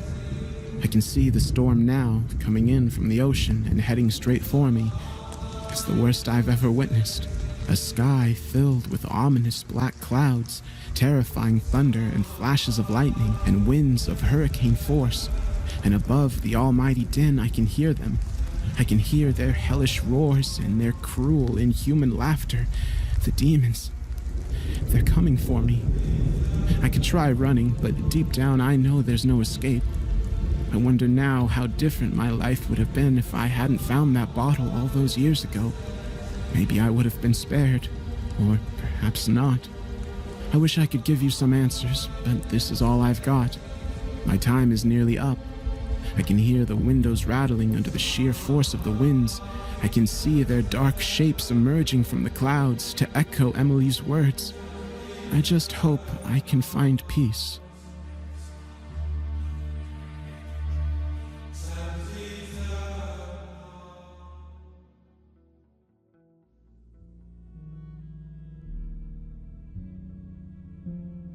My father was a broken man. Nothing more than an empty shell of his former self after serving one too many tours in a war no one ever understood why we fought. It didn't help that my mother, who already checked out mentally, fell pregnant with an unwanted child. Rather than reveling in the joy of creating life, my father dug himself deeper into the bitter hole of hatred he had spent so many years digging. Not only had I unwillingly intruded his existence, but I was born with a pretty obvious birth defect. My face never fully developed in the womb, presumably due to the drugs my mother consumed to cope with the stress of abuse. Whatever the case, it left me with only one functioning eye and a half-paralyzed face. He used to tell me that the day I was born was the worst day of his life, that I was nothing more than a burden, an accident not meant for this world. Needless to say, I hated myself. I felt ugly, and my father did everything in his power to make sure I understood just how much of a freak I was. He never put a hand on me, nor my mother. I'll give him that, I suppose. But abuse comes in many forms. And despite not having the guts to kill me himself, I knew he wanted nothing more from me to just disappear.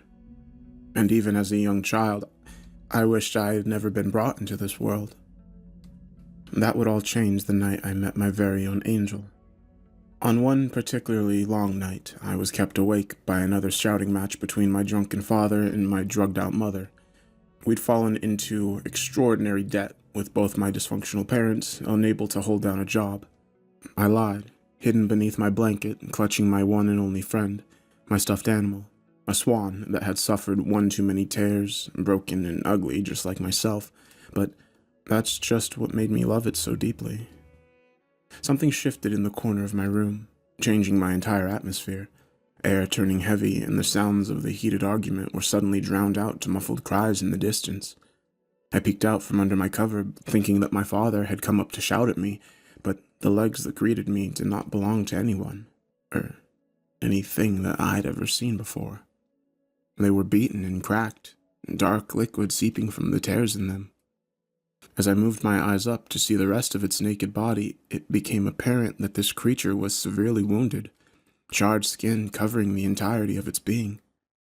It appeared to be a man, at least shaped like one, 10 feet tall, with dark wings extending from its back, half stripped of their feathers alongside the flesh, leaving nothing but exposed bone and tendons.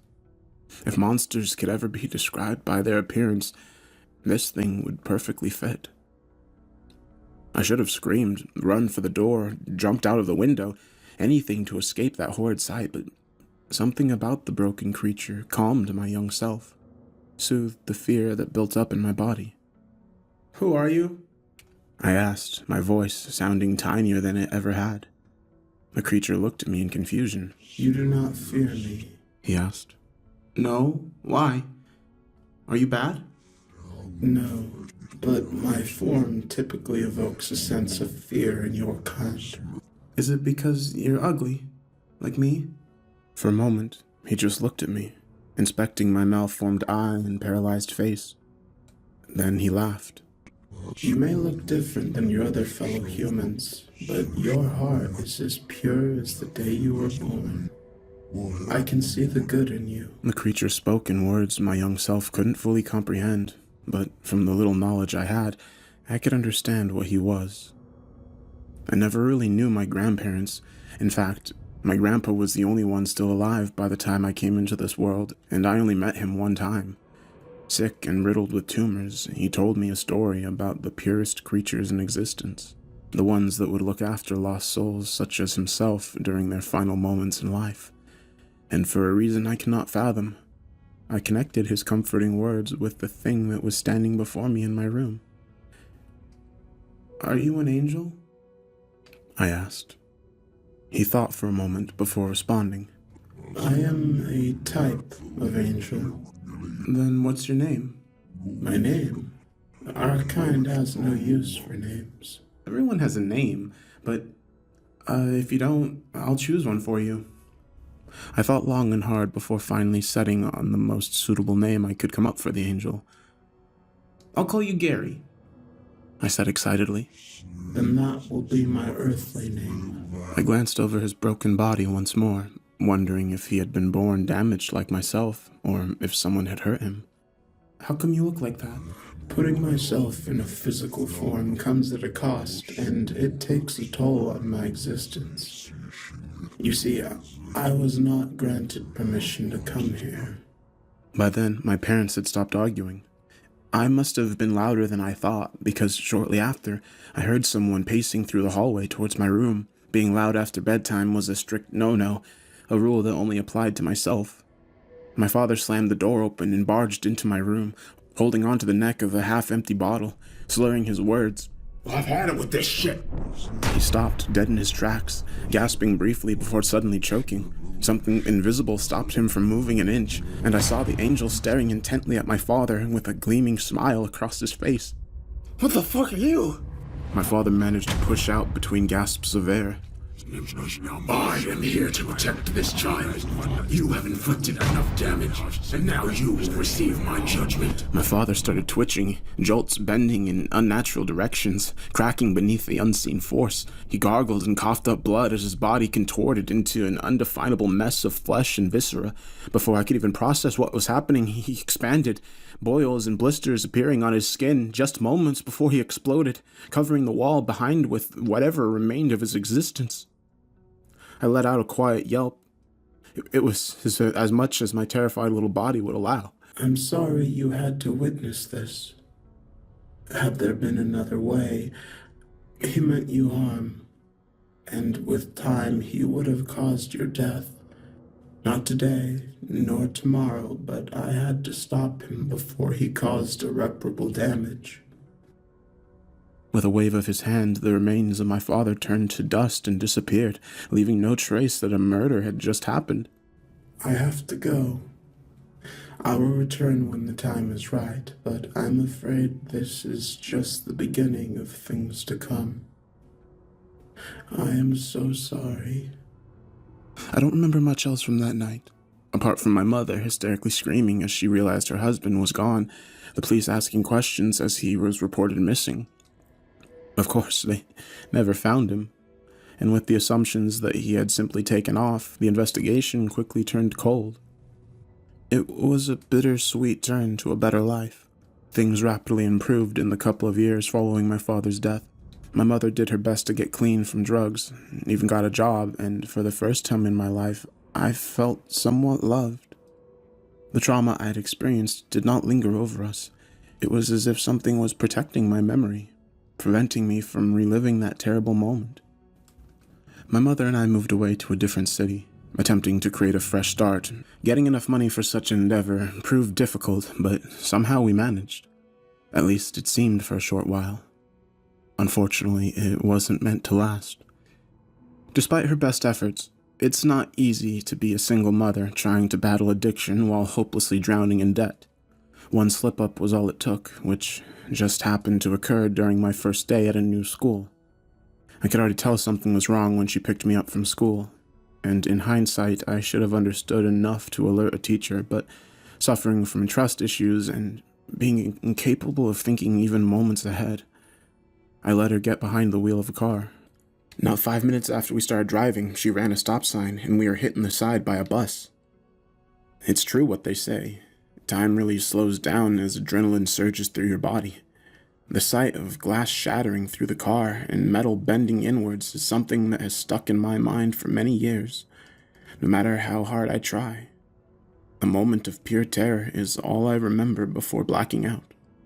When I came back to, I found myself lying on the side of the road, somehow unscathed from the ordeal. I could see our car smashed to pieces further down the road, but something had taken me out before it had even hit the ground.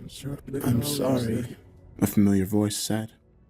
I turned around to see my angel standing above me, even more decayed than the first time we'd met. His flesh had fallen from his chest, revealing ribs and organs, still pulsating heavily with each breath. "Where's my mommy?" I asked. I could only save one of you. His words carrying the burden of guilt and sadness. He bent down to my level, reaching out his rotten hand. I believe this belongs to you. It was a swan plushie. He brushed off some pieces of glass and gave it to me. "She's dead, isn't she?" I asked. He nodded. "Why couldn't you save her?" I was not supposed to. Why not? One day you will have all the answers, but until then, you will have to be patient. It's not time for you yet. I don't understand. Before I could ask more questions, the angel had disappeared, leaving me alone with no one but the mangled corpse of my mother, still stuck inside the car. Years passed, and I spent most of my childhood moving from one foster home to another. Trauma and abuse takes its toll on a young child, and as it was, I simply couldn't fit in with a new family, and I found none willing to take care of someone so broken. Every now and then, I would remember the angel's words from our first meeting, that the bad things were just beginning, but though my childhood was lonely, it was relatively safe. I wouldn't see my angel again until I started high school. If you've ever thought bullying stops at a certain point during education, that people somehow mature as they get older, you'd be sorely mistaken. Due to my deformed appearance, I couldn't seem to escape the nasty looks nor gangs of bullies.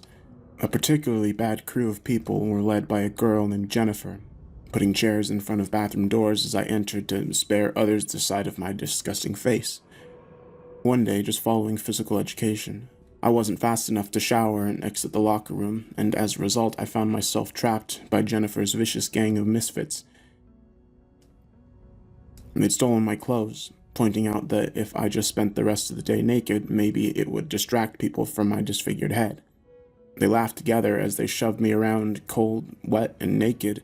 I could do nothing but hold back my tears. Out of nowhere, the angel appeared.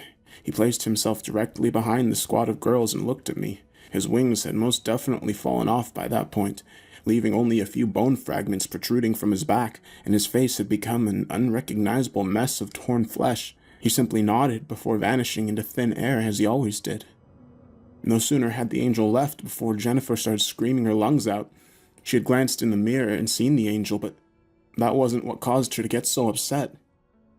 What have you done to me, you crazy bitch? She yelled at me. I didn't understand what she was so freaked out about.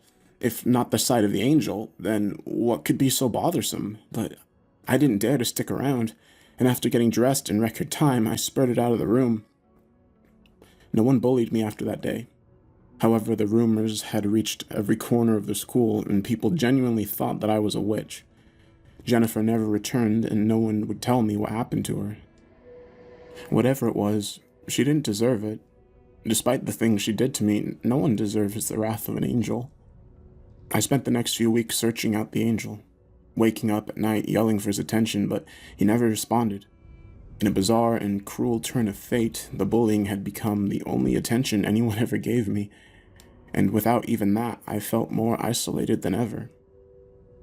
Sleep eluded me, and for each night I spent crying, I came closer and closer to finally taking the step and ending my miserable existence. I guess the angel didn't see that coming because for some reason he appeared to me once again.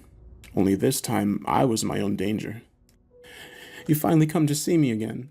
Why do you even bother? Aren't there more important people you can protect? Someone that actually matters? You have a good heart. That is why I chose you, he said calmly. Chose me for what? I responded, more annoyed than sad. He didn't respond to my question. I was once a human too, a long time ago, and I was chosen to protect people. And even now, I do not know why they chose me. So you were picked to protect people like me? No.